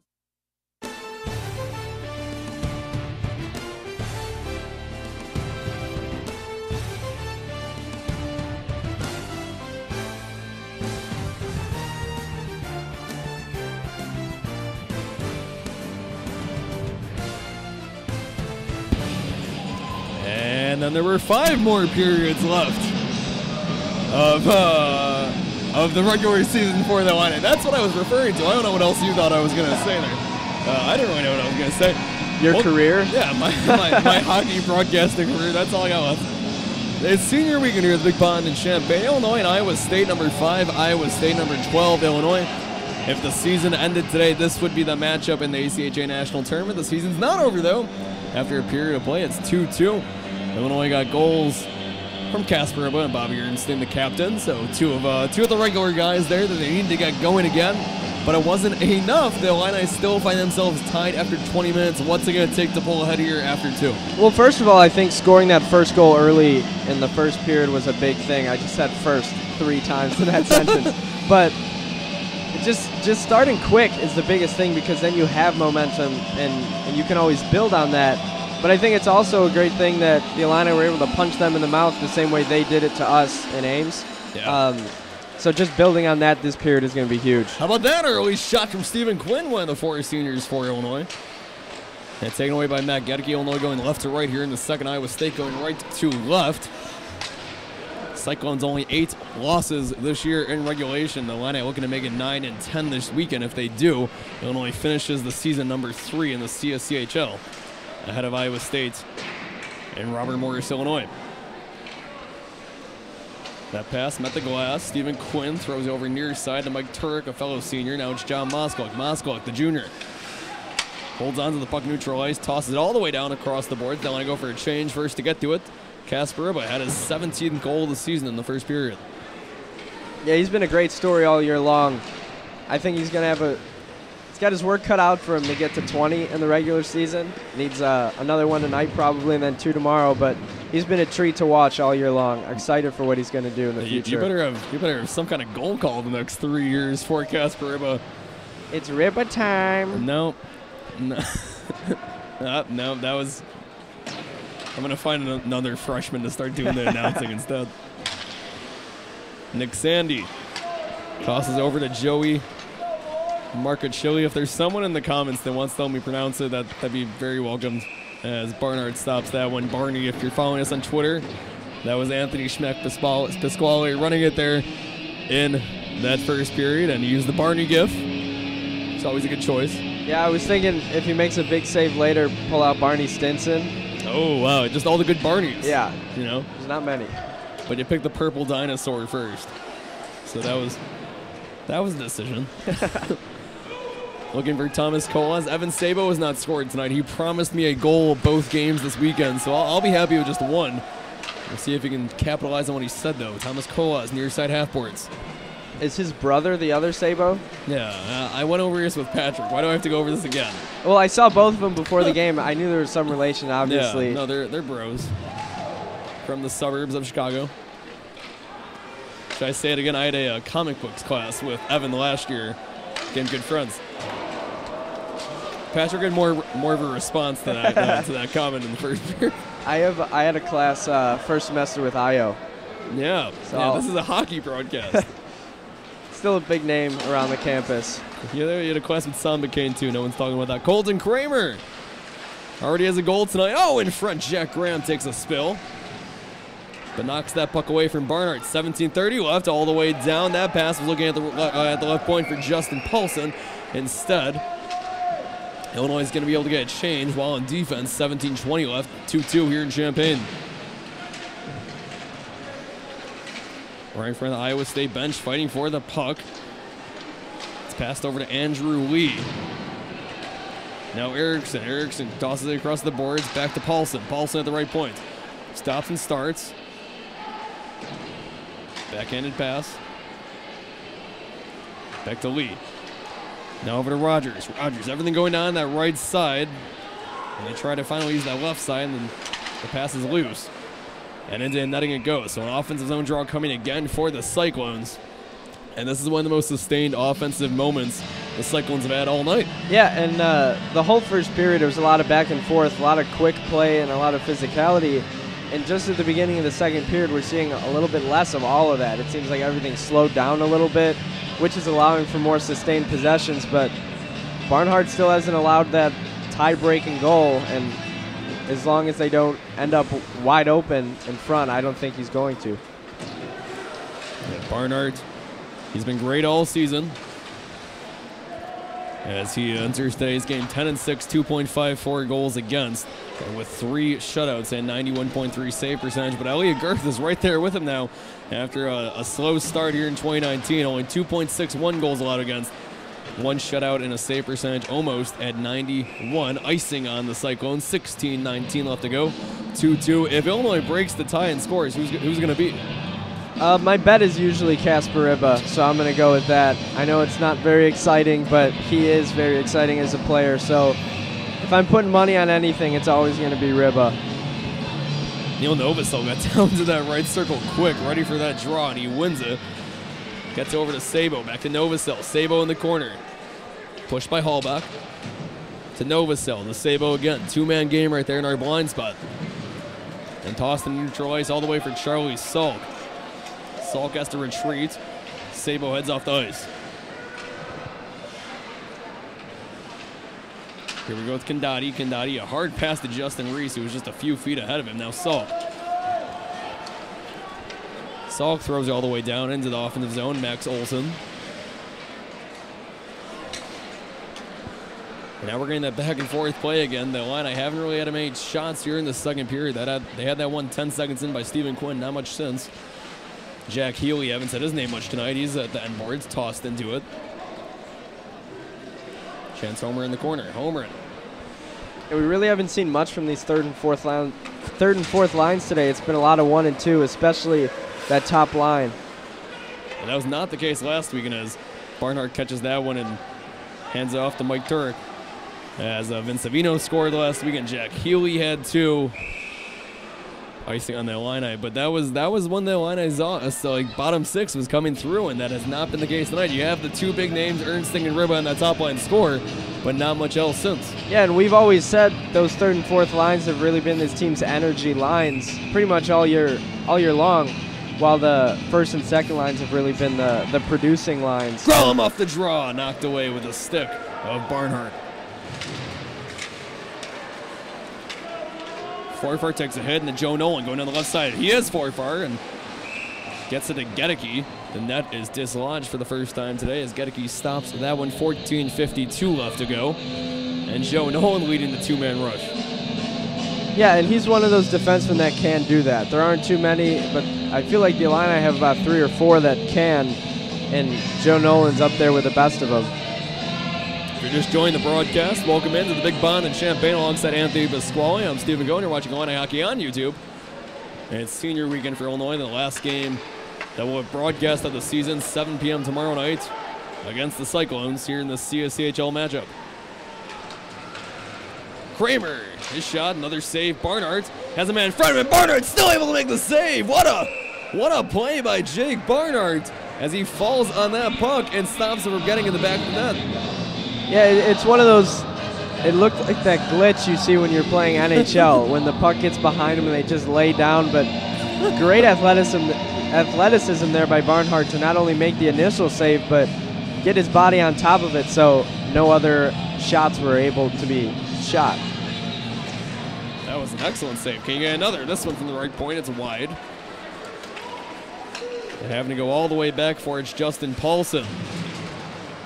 Thomas Colas, hasn't done much in offense today, but throwing a lot of hits. Yeah, he's turned into the physical guy on that top line. Aaron Azevedo, the pass. Paulson was going with a swinging shot.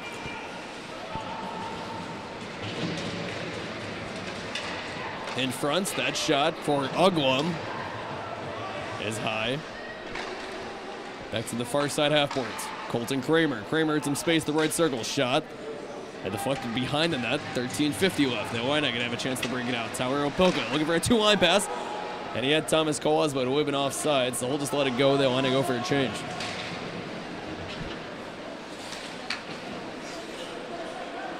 Yeah, it's a very physical Illini team tonight, which, if they keep that up, that's a good sign. Yeah, it's not something we've seen a whole lot of, but I'm liking it. Richter, Moskaluk. Moskaluk's shot is deflected again. Nolan to Turek. Turek to Richter. Richter gains his zone, going on the right side. Shot, sticked away by Paulson. Yeah, the Illini aren't getting many shots to Gedeke. Iowa State's defense doing it in front. And that's why Iowa State can get away with only one guy in double-digit goals here in late February, as that shot saved with the glove of Matt Gedeke. See, there was something I was talking about in the intermission report that I would have liked to see there. It's the one more pass philosophy where if you're open, somebody else is more open. And I would have liked to see a pass over on our near side to Mike Turek for him to just launch a one-timer instead of that wrister, because I think it would have given a better shot at an open net, kept the goalie moving a little bit. So that's definitely something I want to see the Illini do a little bit more in this period. Had 4 goals the first 13 minutes of this game, and then there's been no goals the last 15 minutes. Good math. Yeah, well, you know, I was thinking about, I don't really know what you said. I know you said one more pass, but I was doing the math. Kind of zoned out, I was focusing. 7 + 8 equals. Had to think about it. Trevor Sabo, the alternate captain for the Cyclones. Looking for Grolum. Grolum with the lead pass. Has to go back. Now it's the end board. Mike Turek. The Illini graduating 3 defensemen, so those forward lines are going to be just fine entering next season, assuming everyone comes back. But it's going to be defense where Illinois is going to need some new faces. And I'm sure there are a couple of forwards maybe on those bottom lines that could make the change to defensemen. Yeah. We've seen a lot of defensive efforts from some of those forwards as well that are really good two-way. So we'll see if maybe that's something Coach Fabrini decides to do in the future. But I think those top 2 lines are pretty much going to stay the same, with the exception of a Stephen couple. Quinn. Yeah, that's put him back up. But then you got Luke Forfart tonight in the 3rd line, because he'll probably move up to. He'll obviously be on the top line. That moves Kolas back down. Those top 6 are just in great shape. Entering next year, you got your goaltenders back, Girth and Barnhart. So the line are going to be in good shape. And Luke Forfart, he said on the broadcast a few weeks ago, he played defense when he was like 6 years old and like midget hockey. So you know, if you ever need another defenseman, he didn't really like it that much, but he would do it again. Oh God, Paulson, I'm putting words into his mouth. I don't think he would ever play defense again. I played defense when I was 6. Can I get a job? I don't think he would make that change. Evan Sabo speeding toward the puck, the first to get to it, and then he takes a hit from Paulson. Let's see if that's going to be called for boarding. I don't think so, but that puck was just loose again for like 25 seconds, I thought. Yeah, I like the hustle though by Sabo. That was a great hustle play, and I think that might come from the extra energy he's got going against his brother.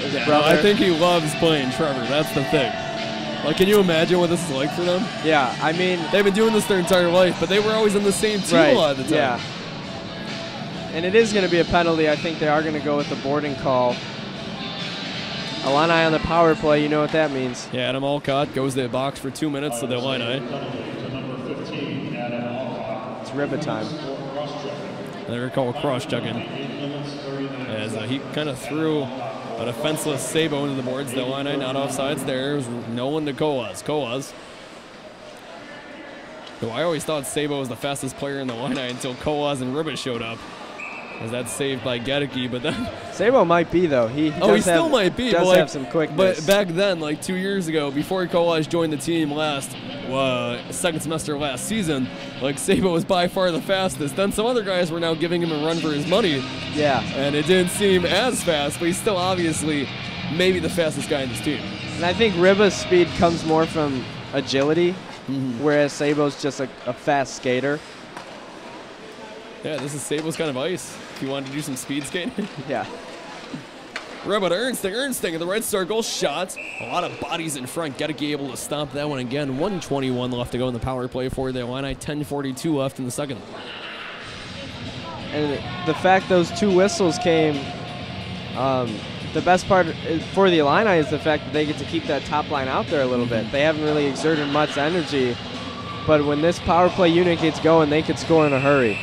Hey, I'd like to see them cycle for a bit, which they haven't really yet. They get Riba to that near side corner of the post where they like to get him those one-time opportunities. we'll see if he heads towards there. Well, the thing that Illini were finally able to implement last weekend was they were able to get some bodies in front of the net, have those low slot redirects. They had 2 goals in that last weekend. One of them on the power play. This puck's still in the corner. Iowa State's killed 20 seconds off the power play, but the Illini still aren't tired at all, so we'll see if this unit can go 90, 100 seconds on the man advantage. Casper Ribba. Top of your screen. Off to Nolan at the point. Nolan to Ernsting. Ernsting. They're going on the right side. Gets the best ball. Oh, he was looking for Casper Ribba to get the tip in. Looks like they'll head to the bench now, but they did go about 90 seconds. Yeah. That's an extended shift. And then Forfar gets his stick in front of there. So Forfar not even on that top power play line tonight. As he starts to recover. Jackson Grallum, the save by Barnard, and then the low short-handed goal. That one from number 5. Check that, looked like number 9, Trevor Sabo. And yeah, it was Sabo getting his 8th goal of the season and putting Iowa State up 3-2 here in the second period. Yeah, it just didn't look like the Illini had enough urgency with the puck in their defensive zone there. They kind of just, they didn't look like they were going full speed after it, weren't making the crisp passes that they usually do, especially on a power play. And because of that, they ended up giving up a relatively easy goal. Yeah, Iowa State got a second chance with nobody in front of the net short-handed. On a short, yeah. Yeah, that. And it wasn't a breakaway. It was just Illinois going for a change. But the change, the first shot, you understand with the change. Then Barnard gives up the rebound. And then Sabo able to get the goal on his brother's home ice. And that kills off the power play. So the Illini, unfortunately, goal! Number 13, Jack Graham on senior weekend. Ties it up at 3. Just like that, they keep scoring in bunches. Anything you can do, I can do better type of thing. As soon as the penalty expired, Jack Graham blasts that one through the 5-hole. And just like that, it's 3-3. Jack Graham, his first goal of the season, his 10th point of the season. Imagine what that's like for him on this weekend. I know his sister Meg was commenting on the Twitter this week, saying how proud she is of him. His dad was actually inducted into the Illinois State Hockey Hall of Fame last weekend. So it's been a cool week for the Graham family, and Jack Graham ties it up at 3 there with under 9 minutes left to go in the second here on senior weekend. And amazing, too, that shot from so far away was able to get through all that traffic and through the 5-hole without anything hitting it. Great power behind that slap shot from Jack Graham. It's 3-3. Neither team has had more than a 1-goal advantage so far in this game, over halfway through. And both teams have led at least once. Yeah. Illinois led twice. Yeah, I've had several lead changes at this point. It's just, this is a good hockey game so far between 2 good teams. Oh, they're going to give it to Richter. They're going to give it on the, I don't know about that. We're going to have to go back and check. Is Graham not even going to get an assist? I mean, no way it hit off of 3 people on the way. Oh, no. No, that doesn't seem right at all. It was definitely Graham. Maybe they thought the 3 was a 0 on the jersey. That was Jack Graham. No. Oh, no. I think that's wrong. Let's protest. That might be changed after the game, but right now I'm going with a Jack Graham goal. We're going to say Jack Graham goal. Nice job, Jack. Unless I was, I don't think I was that off. You know, intercepted by Charlie Salt. Sticked away by Gedeke. We'll talk more about that later, but that was definitely Jack Graham. Luke Forfar, goal line. Passes, shot is wide. 8:15 left to go in the second period. Tied at 3 here in Champaign. Doesn't matter who scored. It counts as a goal for Illinois that ties it up. Well, Graham will just have to score again. Yeah, at least though that takes away Illinois the lack of hustle on that shorthanded opportunity for the Cyclones. It makes up for it at the very least. Yeah, at the very least, it kind of, I don't want to say erases it because it's definitely something that. Because you could be winning right now in that case exactly. if you don't give that up. But it's, I guess, forgotten about in a sense. It forgives it in a way. Yeah, that's the word we're looking for. And it doesn't make up for it, obviously, but it forgives it that it's like, okay, well, we're still tied in the same position we were right then. We were tied when that happened. We're tied now.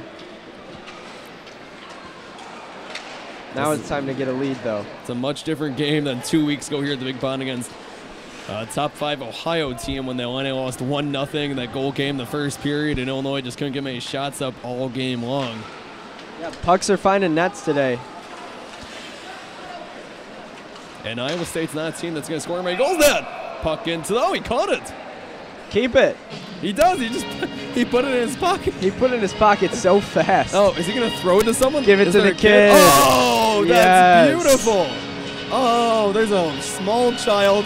Oh, he's waving. Aww. Oh, I love it. I'll get you a puck tomorrow. Yeah. Yeah, if you call one, would you give it to me? Yeah, only if it happened tomorrow. If today, I'd probably keep it. You wouldn't give it to, like, Patrick? No. Wow. It's my puck, man. A lack of love between the next two announcers for Illini hockey.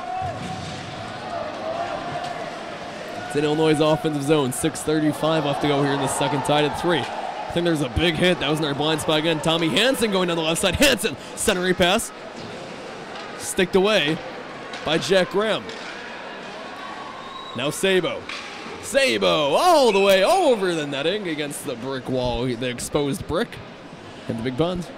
Best thing today is I think how invested the crowd is in this game. I mean, there's about 5 or 6 Opelka jerseys down near the ice. Oh, yeah, his whole family showed up. There's a ton of investment from the crowd today, not only because it's senior weekend, but also just a celebration of the season in a sense. Yeah, and it's been by no means a bad season. It's turning around here in the month of February, where Illinois has won 4 out of 6 games, had chances in those other 2.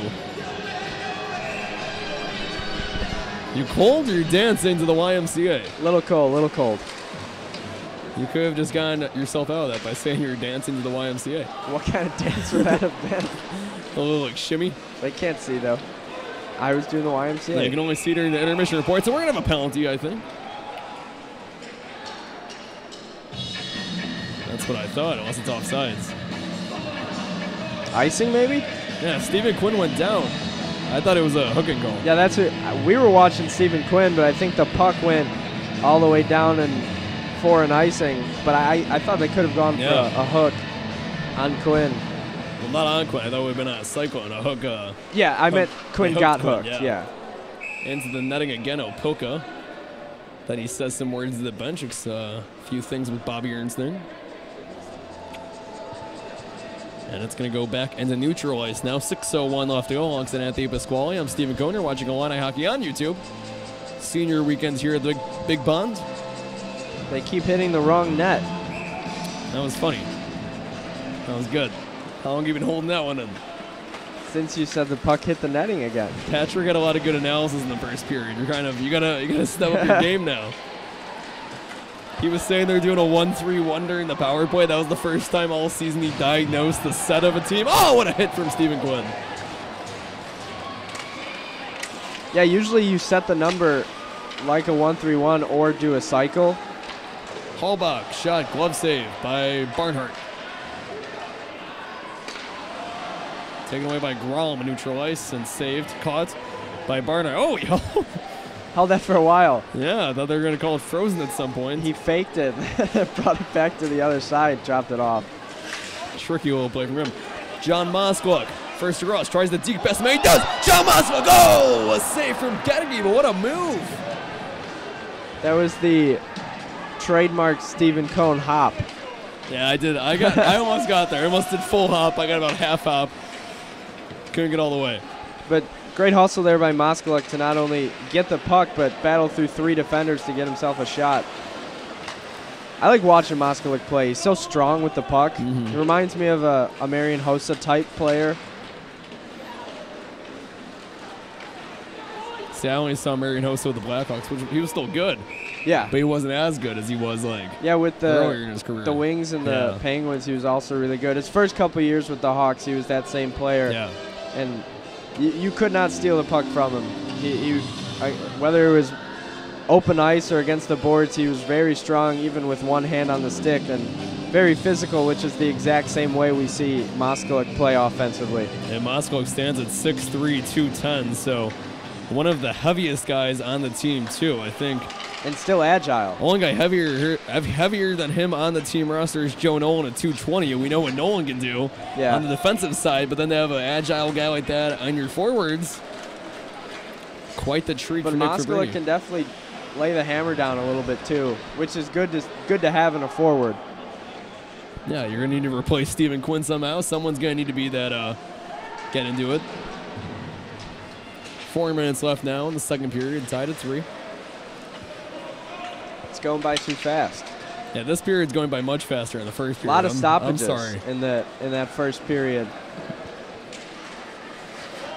And Kasparova tossed off the puck. 3:45 left to go in the second. 1 goal for each team here in this period. Bobby Ernst thing. Oh, Kasparova tossed his man to the ground. And now heads off the ice. Charlie Salk. Oh, what a hit! Thomas Kolas pushed.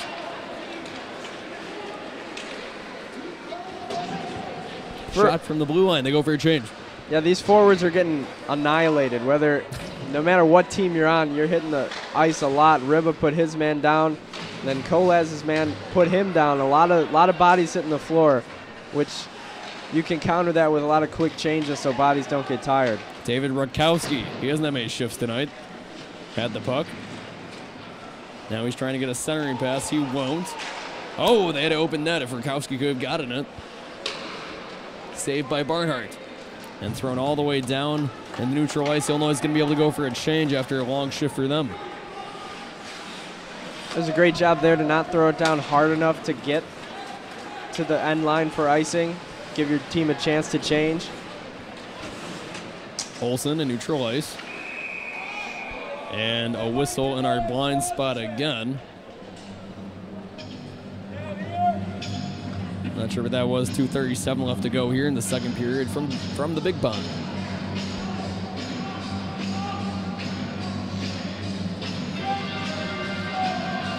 There is like that gap in the boards, so sometimes it does go out of play. That'd be my explanation right there. Great analysis. Thank you. Try my best. Not a big hockey guy. 2:20 left. Centering pass. Forfar's in front of the net. Good to see Forfar being physical after taking that hit earlier in this game and then missing the past few weekends as well. Jack Healy in the near side corner. Oh, Jack Healy. What a play from him to hold on to the puck still. Taken away finally by Paulson. Oh, wow. This is getting physical. Luke Forfar is having none of it. He had to lay the body because Sandy was getting chippy with him. Be great if he scored here. Forfar over the blue line. The right side, glove save, and then down goes Jack Healy, and now here we go. Jack Healy gets back up. He's going at Nick Sandy. And now we have almost some punches thrown. Luke Forfar looking to get into it with Paulson. Healy and Sandy still exchanging words. And Thomas Kolas coming over to back up his teammates.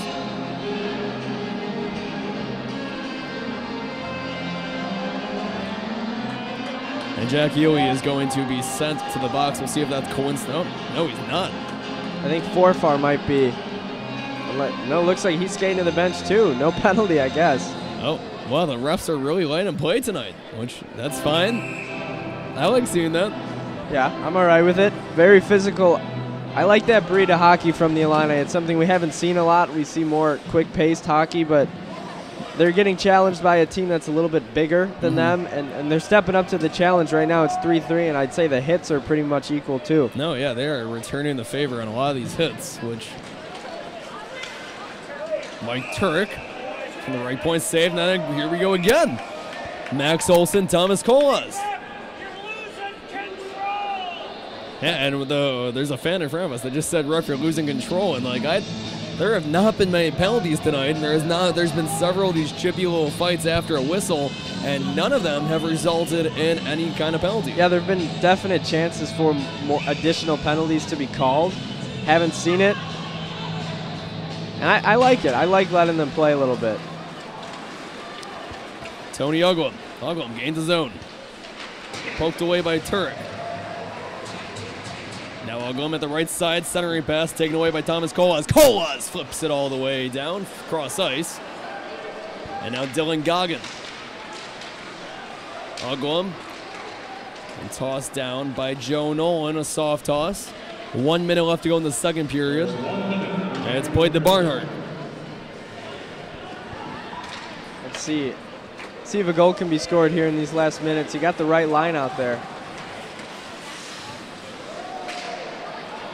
And this is a big play. Jack Graham can't get to it first, so here we go with Sabo again. Sabo with shots wide. Great effort there by Jack Graham.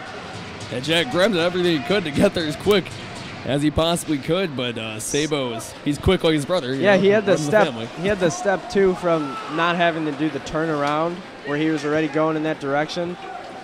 But great save by Barnhart to stuff the chance. Now Hallbach.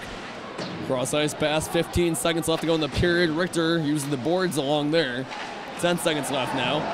Moskowik, yeah, huge hit. Yeah, and Uglum is just going to leave his stick on the ice with 5 seconds left. The Illini going to be able to avoid giving up a late goal here in the second period, and we'll be off to the third now, tied at 3. Yeah, and we're going to go to the intermission in a game where I don't know if both teams can make it to the locker room safely as they're drawing right now, 17s and 17s. Oh, yeah, no, that is Aaron Azevedo and John Moskowik exchanging words. This could get messy here in the final period, but it'll be exciting. We have the second period intermission report coming up next. You're watching Illini Hockey on YouTube.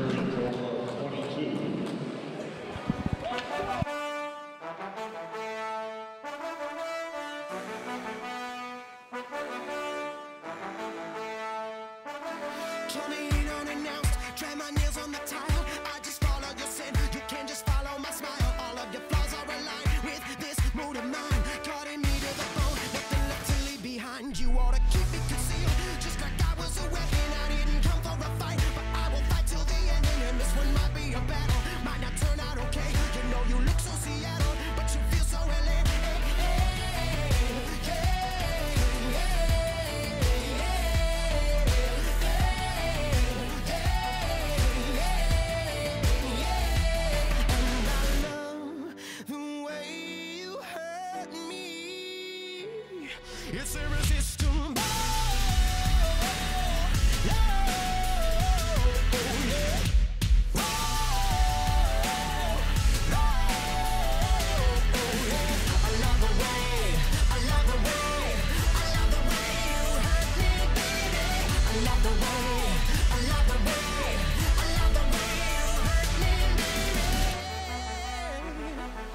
I'm gonna get you to burst, just like you were a bubble. Frame me up on your wall, just to keep me out of trouble. Like a moth getting trapped in the light by fixation. Truly feel love, baby, I'm talking no inflation. Too many war wounds and not enough wars. Too few rounds in the ring and not enough set of scores. Too many sharks, not enough blood in the waves. You know I give my love a fall at a net.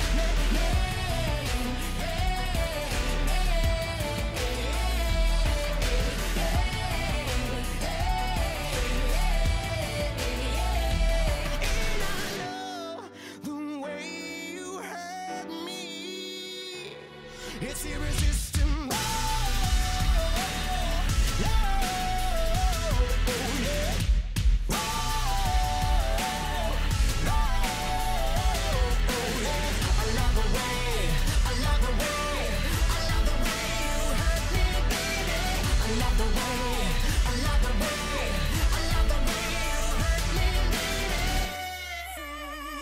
Your secondhand smoke, secondhand smoke. I breathe you in, but honey, I don't know what you're doing to me. Welcome back to the second period intermission report, brought to you by YouTube. Alongside Patrick Catazone and Sophia Morano, I'm Claire O'Brien. So, we're still tied after the second period, except this time the scoring's kind of been reduced by half because it was 2-2 going into the second and it's 3-3 now. So, kind of unpack that for us, guys. Yeah, well, the Illini got off to what seemed like a pretty good start, but Iowa State's really been able to match them, it feels like, all game long, which is surprising. I don't think anyone really thought this was going to be a a high-scoring game. 6 goals already into going into the third period. So, it'll be interesting to see if we get any more. Obviously, we're going to get at least one more goal. But, yeah, a lot of scores, a lot of goals in this game. Not what we expected at all. Along with that, I think, we continue to see some bench production. Drew Richter had the goal in the third period, and what a way to respond, too. 5 seconds right after Iowa State scores, he comes back and keeps it tied up at 3 for the Illini. So, wow, man, what a great way to, get right back in the game and make sure that it's still all tied up at 3. Yeah, I mean, definitely you did a really good job summing up that entire period. I mean, that goal 5 seconds after Iowa State's goal, I mean, that was incredible. Who saw that coming? Again, just like we kind of talked about in the last intermission report, it really is a pretty even match between these two teams. Seeing a lot of action on the ice here. And you know what? This period was a little bit more of a struggle, seeing a little bit more, physicality and kind of, struggling between back and forth, the offensive and defensive zone. But overall, you know what? It's still tied, but I think they're still going pretty well. Yeah, and actually with about 1:47 left in the period, there was a fight on the ice. So there's definitely been some physicality. Although on that one, nobody actually made a field trip over to the penalty box. So yeah, a little bit of a scuffle. I mean, we're going to see that. I think, when tensions run high and you get an even score game, obviously I think you're going to get a little physical. But to that point, I think the Illini, they've continued to be physical up front in front of the goalie and getting rebounds and getting redirections, which is something I feel like we haven't been able to do for the past month. So I think, seeing that continuation over from the Illinois State game is a really important one. Yeah, we honestly don't see major fights happen a lot at the Big Pond here. Usually, the teams are able to kind of keep it in check. We've seen, I think in the past couple of weeks, though, we've seen tensions kind of start to get really high. Even a couple weeks ago, going beyond the ice into the bench there. But, I think at least a little physicality is always to be expected in these games, especially, with the teams as evenly matched as this, when it's so close and we got this tie here. It kind of all comes out, and then the aggression really starts. Yeah, I was just going to say, this is a pretty evenly matched game, though. Even though the record might not necessarily reflect that. But yeah, no, I think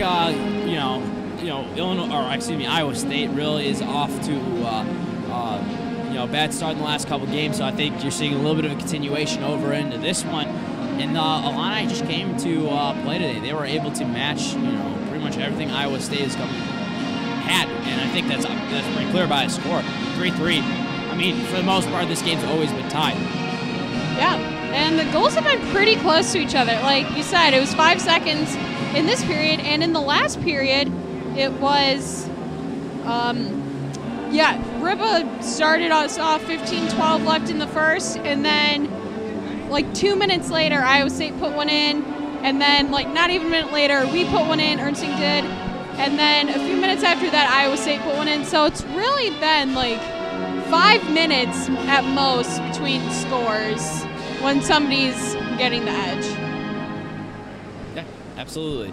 And I think, like you said, that plays really more into, both teams, I think, just showing up tonight. I feel like you don't really get to see a game really where it's just basically always been tied in this one. That just doesn't happen. So, it speaks to the competitiveness of both teams. Yeah, I mean, it's just been a lot of back and forth, a lot of, goals being answered with another goal right away. It's kind of like that old song, anything you can do, the Illini can do it too. In this case, we're seeing. So we'll see. Maybe this could go into overtime, but we'll see. What do you guys think is going to happen in the third period? Well, I think this one's going to stay tied for a little while, but, you think of the way the Illini have played through 2 periods, you really like what you've seen. Bench row players along with Casper Ribba going early. He had a couple good opportunities in these last 2 periods. The captain scoring, that's a huge one. I think as a leader standpoint, he's been really good this year. And a production standpoint, he scores 1 point a game. He already got that. Stephen Quinn, obviously, too. He's made it a good job tonight in the assist category. So he's making a difference as well. So, everyone's stepping up tonight, and that always favors the Illini. So I think we're going to see an Illini win. I'm going to keep the score pretty low. I'm going to stick with 4-3 Illini. And if I have to score, ask for one guy to score the goal tonight, I'm going to go with Riba scores his second. Yeah, I mean, I would definitely agree with all of that. I think that makes a lot of sense. I think that's very likely to be what happens. Like I said, it could end up going into overtime, but I think it's more likely that it's just going to come down to one goal here, giving one team the edge. I would like to be optimistic, and I would like to say that it's going to be the Illini. And I think they're going to end up getting the edge here at the end. Yeah, and this game is pretty competitive. When the Illini were out names, it wasn't quite as competitive. So do you think having the game at the Big Pond really has been giving the Illini an extra push tonight that they didn't have in Iowa? I think certainly. I think whenever a team comes to the Big Pond, and comparatively to the series they played last week, last week they were able to play a little bit more of a small ball situation because rink was obviously a little smaller. So they were able to keep the puck basically a little bit closer to the goal. I want to say everyone was a little closer. They were able to complete passes much easier. So I think playing out a little bit more separate this week has definitely helped the Illini. They got a little bit more space. I've talked to players.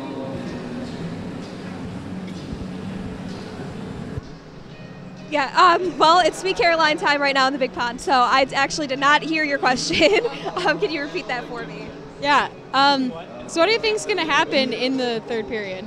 Oh, well, like we just talked about, it's going to end up being the Illini getting the edge is what I'm hoping. It could also be Iowa State, but it's really just going to come down to 1 or 2 goals here. What do you think? Yeah, I think it's I don't know what's going to happen in the third, but I have to venture to guess we're probably going to see another Illini goal. That's all the time we have in this intermission report. Alongside Patrick Catazone and Sophia Morano, I'm Claire O'Brien. Stephen will have the call in the third period soon.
And Emmys and Grammys, everyone here is a trophy. And I'm sipping bourbon, the future's uncertain, the pulse on the pavement below me. Maybe I'll elevate, maybe I'm second rate, so unaware of my status. Maybe I'm overjoyed, maybe I'm paranoid, designing me up in straight jackets. My telltale heart's a hammer in my chest. Cut me a silk tight tourniquet. This is my rolling 20s. I don't give me now. Roll me like a blunt 'cause I wanna go home. Roll me like a blunt 'cause I wanna go home. My rolling 20s. I don't give me now. Roll me like a blunt 'cause I wanna go home. Roll me like a blunt 'cause I wanna go home. Hallucinations only mean that you're breathing.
Mr. Worldwide to infinity. You know the roof on fire. We gon' boogie, oogie, oogie, jiggle, wiggle, and dance like the roof on fire. We go drink drinks and take shots until we fall out like the roof on fire. Now, baby, get my booty naked, take off all your clothes and light the roof on fire. Tell her, baby, baby, baby, baby, baby, baby, baby, baby, baby, baby, I'm on fire. I tell her, baby, baby, baby, baby, baby, baby, baby, baby, baby, I'm a fireball.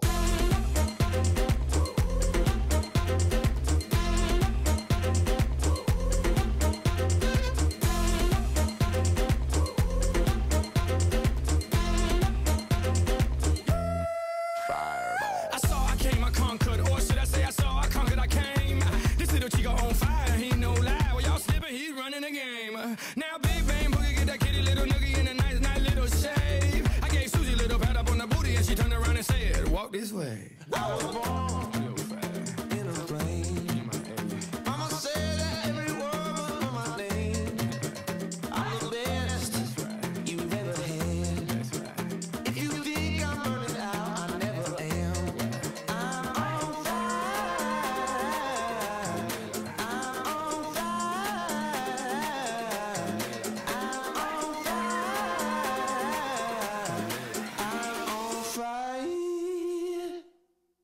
fireball.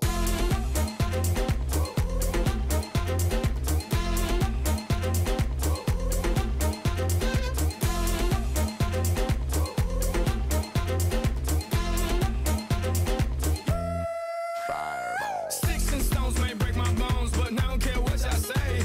Cause as the world turns, y'all boys gon' learn that this shit go right here don't play. That boy's from the bottom, bottom of the map, MIA, USA. I gave Susie a little pat up on the booty and she turned around and said, walk this way. I was born in a plane. Mama said that every word was my name. I'm the best you've ever had. If you think I'm burning out, I never am. I'm on fire. I'm on fire.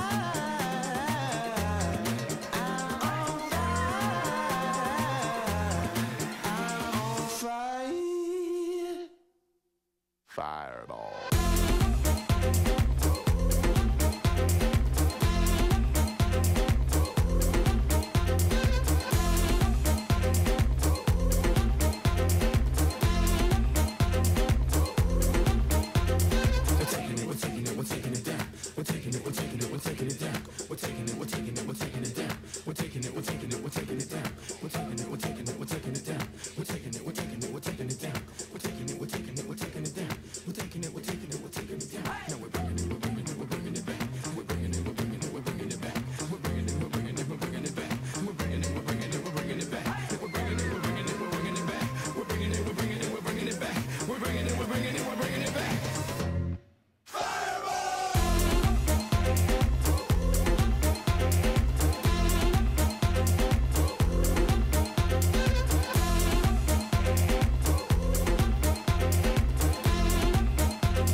And 20 more minutes of Illini hockey tonight here at the Big Pond. You're watching Illini hockey on YouTube after 2 periods of play. It's 3-3 between Illinois and Iowa State. It's been a great game so far. It was 2-2 after 1. Each team added a goal there in the third period. It's been corrected that they said it was Drew Richter who scored the Illini's second period goal.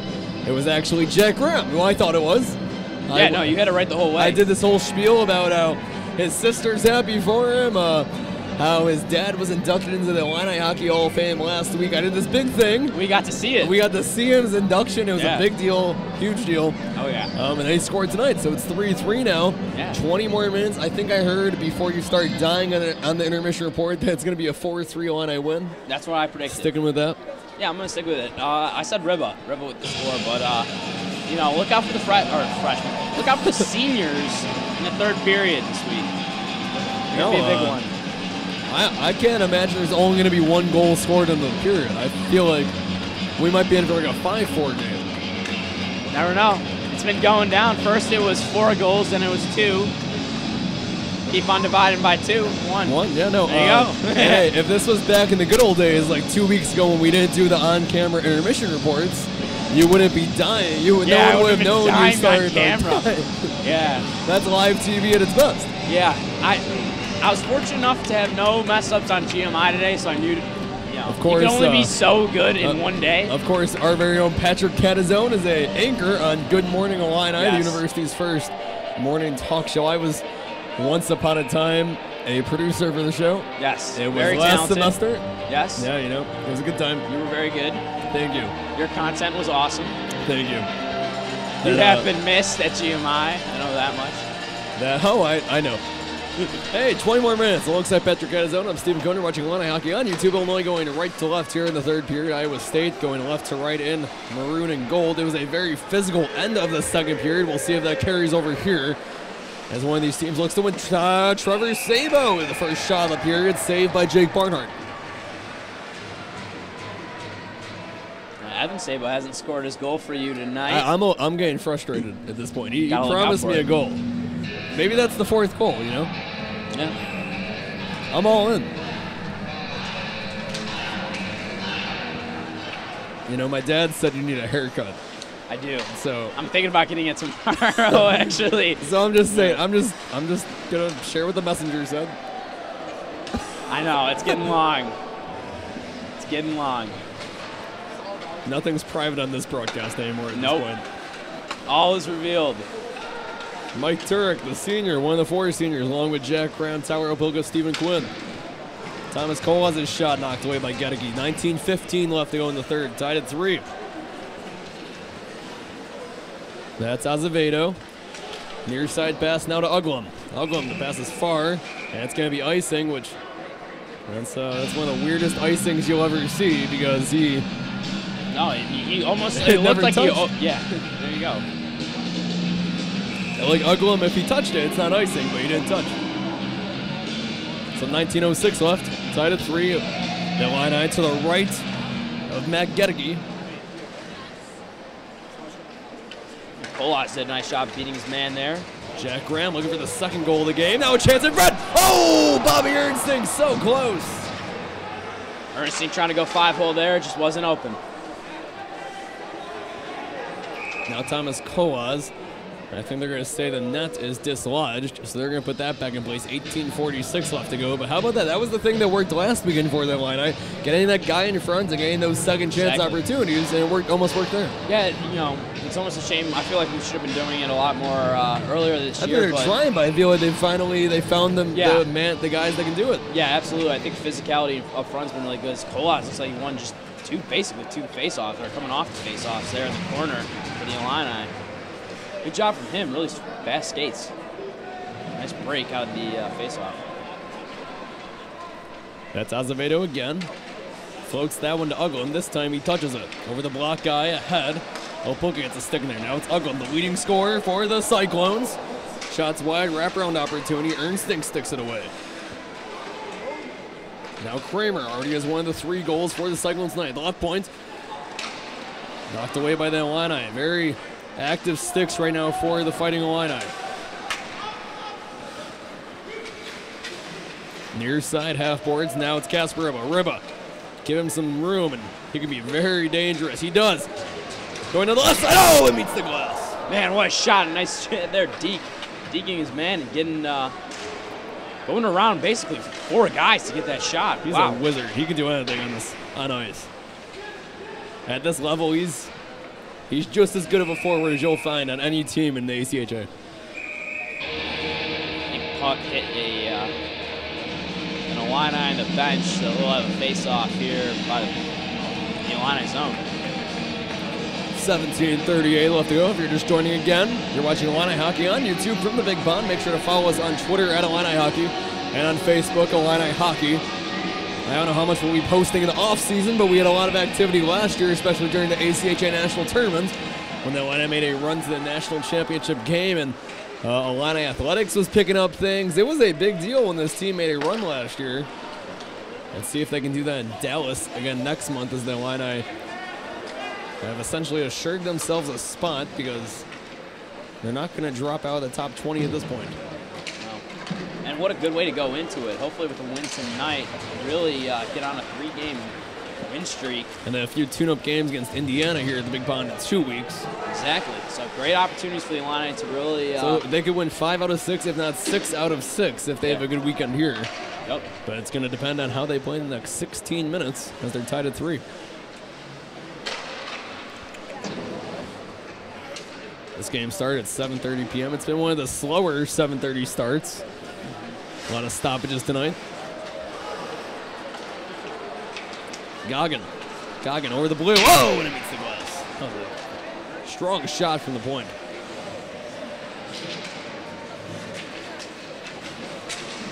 Now still the half boards and neutral ice. Alcott has it. Alcott with some space. Has the pass in front to Hansen. And it was a dribbler. Now back to Alcott. Alcott at the end boards. Mark Condati trying to shield his man. And what a play by Condati, so Novosel can come away with the puck. Now it's Sabo. Sabo off to Nick Chirillo, the 13th forward tonight for the Illini. He's been really good this semester, but hasn't played much. Evan Sabo takes a big hit. He's been one of those guys that stepped up really on the bench. Sabo's in front. I think he was trying to get that redirect for me.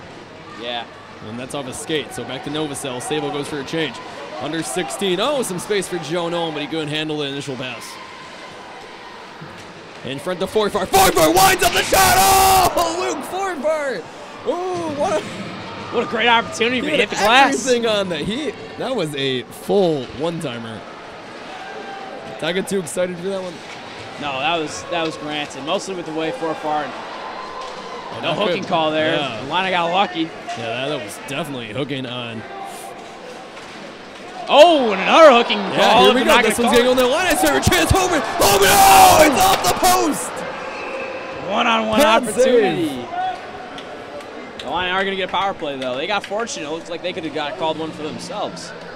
Yeah, no, that definitely could have gone in Iowa State's favor. Instead, it's going to be Banzer going to the box for 2 minutes. A good move there by Homer, and man, that was awesome. That's 2 really good chances for the Illini in a span of 30 seconds, and now they get to go with the power play, so it just keeps getting better. Yeah, and it's been great, fantastic. How they've kind of implemented that 1-3-1 offense into their power play. I really like what I'm seeing from that. They're moving the puck around a lot better, and I think they're getting the man right in front of the goal by doing that, and that's exactly what we want to see. Oh, Ernsting tries to work around Olsen. There's that 1-3-1. Nolan. Far side, top of your screen. Back to Nolan to the blue line. Off to Colas, the left side. Goal line pass to Bobby Ernsting. Ernsting finds Moskowik. Moskowik centering pass. Oh, it's a goal! Thomas Colas! And it's 4-3 Illinois. And just like that, the spacing works out perfectly. You had a guy on the left side of the net. Oh, they're going to take it away. They're waving it off. No. Oh, no. Man. Back to 3-3, just like that. What kind of call is that? And maybe it had to be like some kind of interference. Yeah. No, they want it. Still 90 seconds left, tied at 3. Colas couldn't handle the pass. Let's see if that kind of takes some air out of the Illini, because hyped up 4-3 there for about a split second. Man, what streak Colas has been in the last couple games. And first 2 periods, each team had 23 shots, so it's very even. Kasparova, a diving Sabo, gets in front of that one. Now, Joe Nolan. Nolan shot him from the point. Colas again. 1 minute left on the power play, 14-10 left to go in the game. Nolan to Colas. Colas, goal line pass, Ernsting.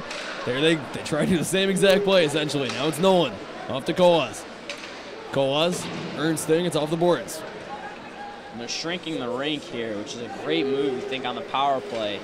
Ernsting, glove save from Matt Gedicke. And each team going to get a change. Trying to find the shot they want with an open man and 4 guys. If you could shrink the ice a little bit and get quick passes to each other, one man's going to be open for a shot. That's what the Illini are trying to do there, but they couldn't get to the open man. Well, that's frustrating. It was 4-3. It was 4-3. Illinois did everything it needed to do early on this power play to take the lead, and then it was waved off. Nice little pivot move there. Here we go, by Richter over the blue. Richter behind the net, passes the near side, off to the blue line to Tyler Opilka. Opilka to Forfar. To Richter, back to Forfar, off his skate, now to Opilka, intercepted. With 10 seconds left, going to be tossed all the way down the line and maybe get one more rush on the power play, but not much. That was 5 seconds left. They'll get a clearance by Opilka, but back to 5-on-5 we go. Opilka over the blue. Stops and starts, turns back. At the goal line now, drops out for Stephen Quinn.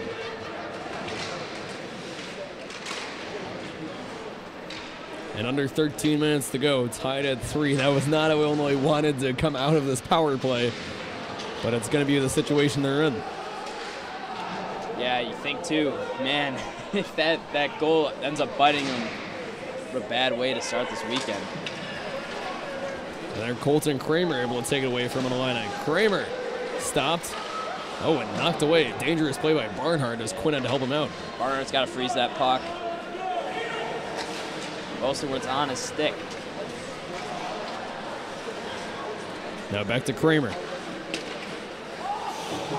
And Sabo off sides on the Cyclones. And I think we've got a fight going on right here in front of us. I believe Sabo's involved, Trevor that is. And Jack Healy again, as well as Stephen Quinn and Colton Kramer. Yeah, a little bit of scuffle. You think when it's this close of a game in a third period, you're going to get a little bit of little animosity between the two teams. No surprise here. Oh, the way this game's played, I can't imagine what. I imagine Trevor's staying with Evan tonight in his apartment. Can't imagine what that's like. Yeah, that should be fun. Oh, they haven't gotten into a fight. I'd love to see that one-on-one. Just let them go at it like the good old days. Yeah, Sabo versus Sabo. That'd be great. Right in the middle of the ice, too. Oh, give me it on the block eye. Not that I'm encouraging that, but I bet they did it in the past, Yeah. That's what brothers do, right? I mean, neither of us would wouldn't know. Neither of us would know. Both only child. Turek in front. Oh, and a diving! Nick Chirillo able to take away maybe one of the best goal chances they've had here in this third period. And now Sabo races to the puck. Evan into neutral ice, taken away by his own brother. 11:40 left to go. No score here in this third period. 3-3 overall. Cross ice pass. Kandati's chasing after. The first to get to, though, number 22, CJ Banser. Now it's Alcott. Alcott along the boards. Neil Novosel in the center of the ice tosses that one down. 11:20 left to go. Now it's Nick Sandy's going to take a stab at it. Kandati has it tossed along the boards. Forfar's going to chase after it. Instead, it's going to be icing as he was not the first one there. And it's going to go all the way back down. Yeah, we've had a couple of those tonight. Some weird ones where almost looked like the icer was going to catch up to the puck, but it just misses.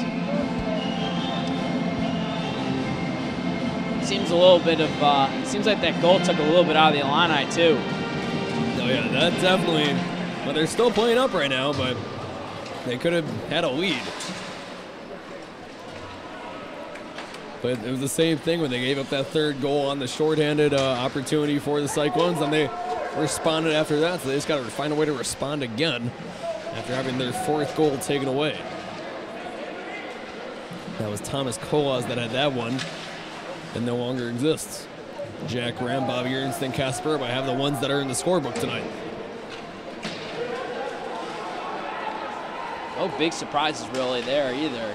Jack Graham, that was his first goal of the season. Jack Graham too. Jack Graham was. I was thinking Richter Charlie scored that one. Glove safe from Gedeke. No. You're right. I keep on thinking Richter. It changed. It was always Jack Graham. They said Richter. I said Jack Graham all along. You had it right. I think all four seniors should get the score this weekend. And I should get to ride the Zamboni after the game. Yes. Oh, so, you got to make that happen. I'm telling you. No, that's up to you. You got to make that happen for me. All right. I should not have to go about making my own Zamboni ride happen.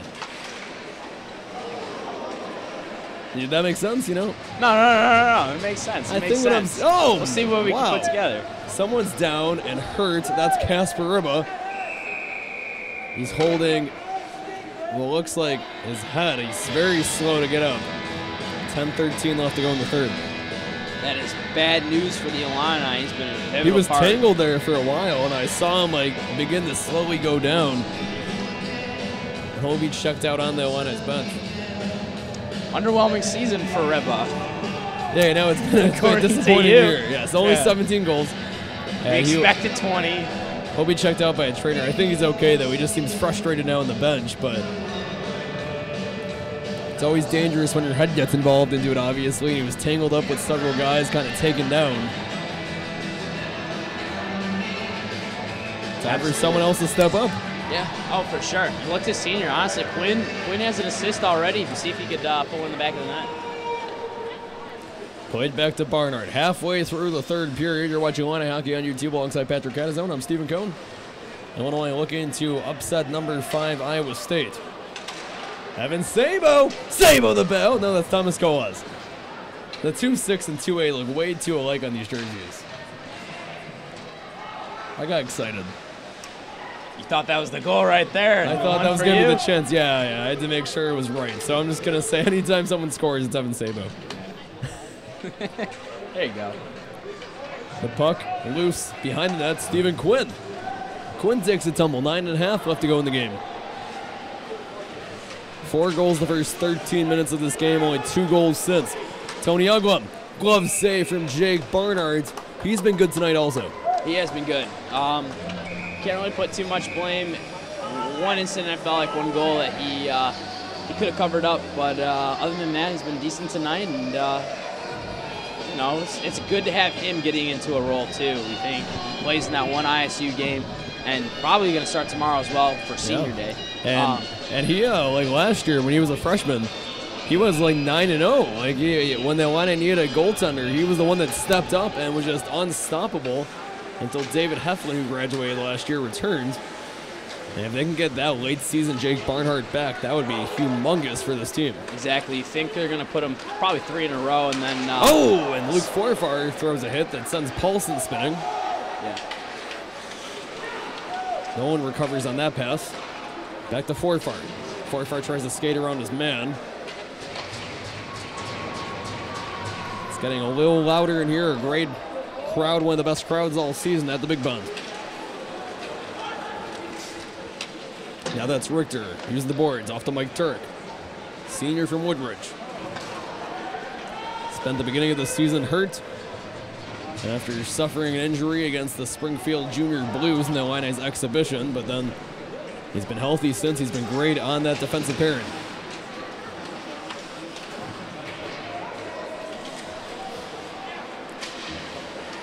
Loose puck still. Now it's Paulson. And he gets off to the captain, Nick Sandy. 8:10 left in the game. Behind his own net. Jared Erickson. Off to Sandy. To the left point. Olsen. Olsen winds up. Shot is wide. And that was loose. Barnhart finally able to get up. And chasing after that one. Chance home run. That was a great pass, kind of just floating that in the air and giving him a chance to go chase after it. That was. Chance used the speed there and got to the puck. Prevented an icing, but couldn't handle it. And then Homer, another nice play, takes away from Erickson, and Homer going on the right side. Can he get past the next man? He tries the deke pass. And now it's Ribba back in the game. Ribba off to Opilka, the blue line. Opilka shot. Sticked away by Gedicke. Opilka catches that one. Now over the block guy, over the blue. Opilka with some space to pass to Ribba. Ribba the shot. Oh! And that hat. What? Who saved that? I think that one went in, but man. Let's see what the puck is. That two-man weave. I thought it was back to Opilka and it was in. Did Gedicke save that? There's no way. Yeah, it looks like it's in his shirt or some pads. There it is. Pads somewhere. Oh, maybe not. That puck disappeared. Looks like it ended up in the corner there. Yeah, it looked like they had a great chance there, but oh man. So close. Woo.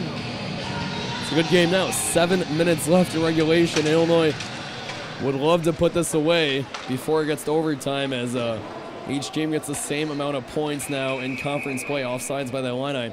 When there's a game in overtime. So you get more points if you win it in regulation. So you want to get a goal in the next 7 minutes and put it away. Yeah, absolutely.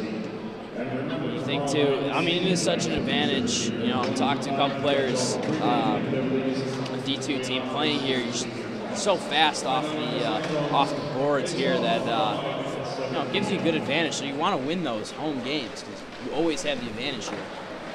And Illinois has, in the past, been unstoppable on Friday nights at home. That hasn't been the case as much this year when they played basically the top 10 teams in the country every single weekend. Ernsting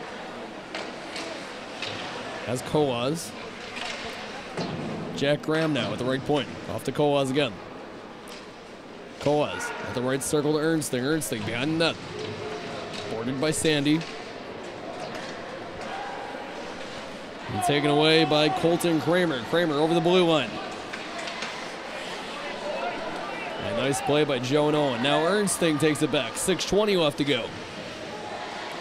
Ernsting, oh, he had Kasparova, but it was right off his stick. Trevor Sabo, third most points on the team with 16, at his 17th tonight with the goal. Shot, Mike Turk. Oh, so many bodies in front. Gedeke was able to get a glove save. How do you see them? I can't imagine how he saw that one. Wow. Good job by Colas, though. He made a blockade in front of the goal for Turk to put that in the upper 90. But that was a good shot, I thought, from Turk too. Yeah. No, it was good. Just great save. Even better. Good save. Moskaluk, Sabo on the draw. One by the Illini. And off to Opilka. Opilka's shot. Another easy glove save on the dribbler to Gedeke. 5:54 left to go. Tied at 3. Yeah, glad to see the Illini too in their offensive zone. Trying to get something going. Good line here with Moskaluk, Richter, and Quinn. Richter to Opilka.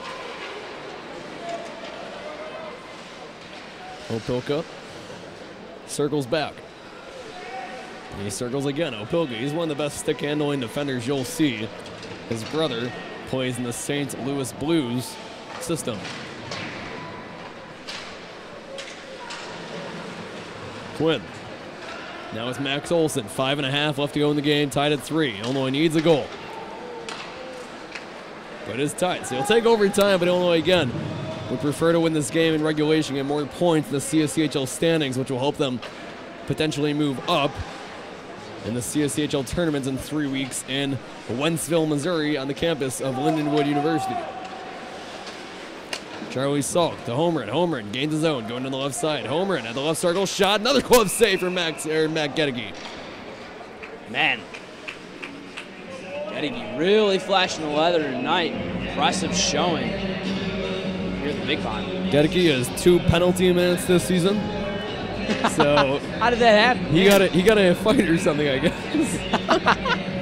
I actually have seen that before. I've seen 2 goalies come out of their goals and fight in the center of the ice. This is some USHL play. We'll get the video right back in just a second. That's being worked on right now to the 10-second radio broadcast as this starts to get going again. And there we go. It's going to be right back. And we video again just in time for Chance Holmgren. Holmgren, his backhanded shot is wide. We'll take it a step up in the broadcast next year. You'll have a better camera. So don't worry. We're very excited for next year. Yeah, we'll make can't it think happen. about that right now. We got 4:26 left in the third period. Barnard saves down. No, I'm just saying, you won't have these video issues. Not that we've had issues this year. This year was a much improved year from last season when I did this with Cristiano Simonetta, who's now doing a podcast for The Athletic about the Blues. Wow, Yeah. that's awesome. Yeah, he's a big deal. He's a big guy, man. Big hockey guy, And he said all the like Iowa State was one of his favorite teams to do because the way you would say names like Nikita Kozak, their backup goalie, or like Aaron Azevedo, it just sounded like he was a hockey player, you know? Yeah. Those are like hockey names. Oh yeah. And just the way you would say like Nikita Kozak, it'd be like, oh wow. Yeah. That's a no, for sure. I can definitely see that. I feel like we got a couple of those on here, on our team here. Yeah, like Casper Ribba. I like that. Yeah. No, when I think of like Illinois names, I'm thinking like Mike Turk. No, I'm thinking more like Roy Solred. You know, you got. Yeah. That's he's not doing the camera tonight though. He did a great job last weekend. He did. Okay, now we're just getting goalie saves back and forth with 4:07 left to go in the game. Plenty of shots though from the Illini. Like they're dominating really the last 5 minutes. Well, they had a lot more shot attempts through 2 periods, but a lot of them were stopped in front, went to the boards. Right. They only had 23 that actually got to Gedeke, but here I think this third they might have had 15 or so already. So I think they're threatening for 40 shots tonight. Yeah. Which, that's a good night. Yeah, absolutely. Back to the hockey names really quick. Mike Turek sounds like Marty Turek, the former goalie for Thank you for that. The Hawks. Just want to throw that out there. That's why I always think like, wow, great name. He was a bad goalie though, so. No, I really appreciated that commentary. Yeah. Yeah, that was good stuff. Thank you. Colton Kramer, neutral ice, off the skate of Joe Nolan. Now John Moskowitz, 3.5 left to go. Might have overtime again. Had overtime the last game of the Big Pond when it was Illinois and Ohio 13 days ago. Joe Nolan to Tyler Opilka. Opilka the senior from Effingham. Effingham known for the world's biggest cross. We drove past it on our way to Wentzville back in October. Okay, I'm just trying to make conversation now, but it's fine. I know. It's going, it's a fast game, it feels like now. A lot of back and forth, but, a lot of goalie saves. Illinois on the forecheck. Trevor Sabo, cross ice pass, Jackson Grolum. Not going to be icing there. Grolum gets to it first. Now into the corner, number 22, CJ Banzer. In front, Hallbach, a save, Barnhart. One of Barnhart's best saves of the night in a critical situation. 2.5 left to go now. Tyler Opilka, blue line pass. Looking for Jack Healy. It's played all the way back. Charlie Salkin to chase after it, and we'll have a whistle. 2:31 left to go in the game, tied at 3. Yeah, good opportunity for the Illini. This is an icing call. And Iowa State's going to call a timeout. Yeah, but really good opportunity. Like I said, the Illini have been doing, for the most part, except for the last 30 seconds, the Illini have been doing a great job of keeping the puck in their possession, getting offensive opportunities. You think now, coming off the face-off, this is a really, really good opportunity to get that last score. The head coach, Jason Fairman, is telling the Cyclones, don't give up a goal. What is Nick Fabrini saying right now to the Illini? Because they've played well in these situations tonight. Yeah, absolutely. I think, you think what was successful tonight. I love the 3-1, 1-3-1 offense off the power play. Obviously, you're not going to be really able to do that, but what he's going to basically say is get that puck really quick off your stick and try and find that open guy in open space. That's what's been working all night. That's what got the Colas goal that got, revoked for some reason. But man, if you think about that now, 4-3 doesn't look too bad anymore now, does it? We'll reset alongside Patrick Canizone. I'm Stephen Conner watching Illini Hockey on YouTube. It's 3-3 here at the Big Pond. Friday night hockey. The Illini closing out the regular season against CSCHL rival Iowa State. Illinois and Iowa State both scored 2 goals in the first period. Each team scored 1 in the second. And nobody has scored yet in the third as Thomas Colas' goal was taken off the board for interference. Nick Sandy going down the front wide side. Now it's Sandy at the left point. Trying to deke past his man was Adam Alcott, and we'll have a whistle.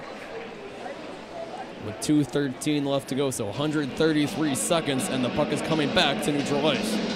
Yeah, and coming off that face-off over in the offensive zone, the Illini went with Jack Healy. Kind of surprised there coming off the timeout that they wouldn't put, Moskowitz in, who they're putting in now, too. So, interesting call there, but this is the line that I like to see with 2 minutes left. Moskowitz to Turek. Turek tosses all the way down. 2 minutes now exactly left in the game, tied at 3. Stephen Quinn finds Turk, senior to senior. Turk, shot on from the right point. Knocked in front, almost a second chance. Drew Richter with another chance, no good. That all happens because Quinn is quick to the puck. He never gives up. That's kind of his motto. Yeah, and gave it to Turek there. All on Quinn right there. Great move from him. Richter on the outside. Half boards now. 95 seconds left to go in regulation. Tied at 3. Puck still in the Illini zone. They'd like to keep it there at least and not give up a game-winning goal to the Cyclones. Nick Sandy. Puck's deflected up into the air. And stopping it, Thomas Colas going backwards. Good move there, but again, that pressure was created by Stephen Quinn. Colas gains his own, but knocked away. Joe Nolan has to get back. Joe Nolan and Jake Barnhart with a save. 1:09 left, 69 seconds left to go in the game. And it's going to be an offensive zone draw to the right of Jake Barnhart. Good move there from Nolan. He made sure he didn't get deked. He forced his man out towards the wing. Made that an easy save for Barnhart. Great defensive play from him. Illini win the draw. Charlie Salk tries to toss it along the boards. Saved by Barnhart again. Uglum chasing after. Casper Ribba has it though. Ribba in neutralized. Soul toss all the way down. Olsen touches at 55 seconds left. Good play by Ribba to be able to clear that puck. An ILL Ionide chant ringing through the big pond. 45 seconds left now. 3-3 here between Illinois and Iowa State. Charlie Salk and neutralized. Casper Ribba. Oh, we had chance homer in 33 seconds now. Colton Kramer. Kramer gains a zone. And it's flipped into the netting. So an offensive zone draw coming again for the Cyclones with 27.3. Yeah, Illini couldn't get anything going past the blue line in those last couple minutes. Unfortunate, but still a little bit of time. But it looks like this one's going to go into some OT play. I'm not going to say Hoochie Mama, though, if Illinois. I'm not going to do the Ori Benatar call, so don't you worry. Bobby Ernsting, 15 seconds now. Sticked away by Gedeke, 12 more seconds. Turk couldn't hold on. The Illini just at this point. Don't give up that goal. Turk into the corner. We'll toss it all the way down, and that's how regulation's going to come to an end. We're heading to overtime. The Big Bond now tied at 3 on senior weekend. Exciting game so far, and I gotta say, 4-3 was a good prediction tonight. No, that's gonna happen. It's gonna be 4-3 in overtime or 4-3 in a shootout. Congrats. I gotta give myself credit on that one. I'm hoping for a little bit of a shootout. That's what I'm hoping for. But that being said, Illini on a 3-on-3, your best chance of a 3-on-3 is really to shrink the puck. Yeah. Get the puck off your stick as quickly as you possibly can. Try and hit your man kind of in open ice as quickly as possible. We'll see what they do there. Yeah. I typically they go with the 2 forwards and a defenseman. I imagine we'll see the same thing tonight, and I think based off of what they've been practicing with the 1-3-1, this 2-1 has a good opportunity to be very good. Our skaters are very good in open ice. If they could find that area, mostly with the extended wing here at the Big Pond, overtime should be fairly easy for us. I think they were announcing how many shots each team has. I think the Illini have 43, Iowa State has 45. So Illinois did everything it needed to do tonight to win the game. And it's tied. And it's still tied. Yep. Well, we got got a little play left, so we'll see. And you got someone salty with you. Anthony Schmack-Pasquale is a little salty that you get 4 periods of announcing this weekend. He only gets 3. But there could be overtime tomorrow, too. Yeah, So you don't know. We don't know that, don't Anthony. know. Come on, man. Yeah, we don't know Mr. yet. Schmack. Not feeling the schmaction tonight? Oh, my. This game's going to be closer than the 2 these teams played last month, though, in Ames. Illinois lost 4-1 in the first, 6-3 in the second. Ernsting, Forfar, and Quinn twice. Scored the Illini's 4 goals. And Ernsting scored tonight, but the other 2, Jack Graham, Casper Ribba. You think, too, down the stretch of the season, the two teams that really are trending up and down. Up, the Illini, down Iowa State. So lost 5 out of 6 entering tonight's game. The Cyclones did. The Illini winners of 4 of their past 6 overall. And that's so important too. Really going down a stretch on a cold streak is something you really never want to see. And they don't have an easy game. They don't have easy games next week either against Central Oklahoma. As the Bronchos gave the Illini trouble earlier this year, and they're a ranked team, and so Iowa State could really be in trouble entering the postseason if this week and next week don't go well. Casper Riba, chance early on, tries to deke past Max Olson. He can't. 5-minute overtime, 3-on-3. Bobby Ernstang, the shot saved by Gedeke. Trying to go with the wrap around in front. No good. Ernstang. Now Jackson Grolum saved. Sticked away by Barnhart. 4:30 left to go. Oh, Opilka, he's got a lot of space. Oh, the senior couldn't hold on to the puck. Still has a lot of space. Going on the right side. Opilka, the pass. Casper Riba. Oh, Opilka! Tyler Opilka! And the Illini win! The Illini win! What a shot, what a move there, and never giving up is Tyler Opilka. The senior on senior weekends gets a goal, and it's 4-3, and Illinois winner. Wow! Man, what a way to kick off senior weekend. Woo! Couple seniors, 2 senior defensemen scored tonight. Yeah. Wow, how about that? Yeah, now you gotta get Stephen Quinn. You gotta get Mike Turk on the scoreboard tomorrow, but the rebound opportunity for Opilka off Riba's missed shots. An easy layup for him, and the Illini get a huge win over Iowa State. Wow, great win. Like you said, number 5 in the country. And they come in here, and we give them a great game, winning an OT. So exciting win for the Illini. And man, you think with that kind of win tonight, easy to take energy from tonight and putting it into tomorrow. Well, how about that? We got one more game for this season. The Illini looking to get a sweep. Their winners now of 5 out of 7. They take this one 4-3 for Sophia Morano, Claire O'Brien, Anthony Pasquale, and Patrick Hazon. I'm Stephen Cohn. We'll be back tomorrow night for senior night. Illinois beats Iowa State 4-3.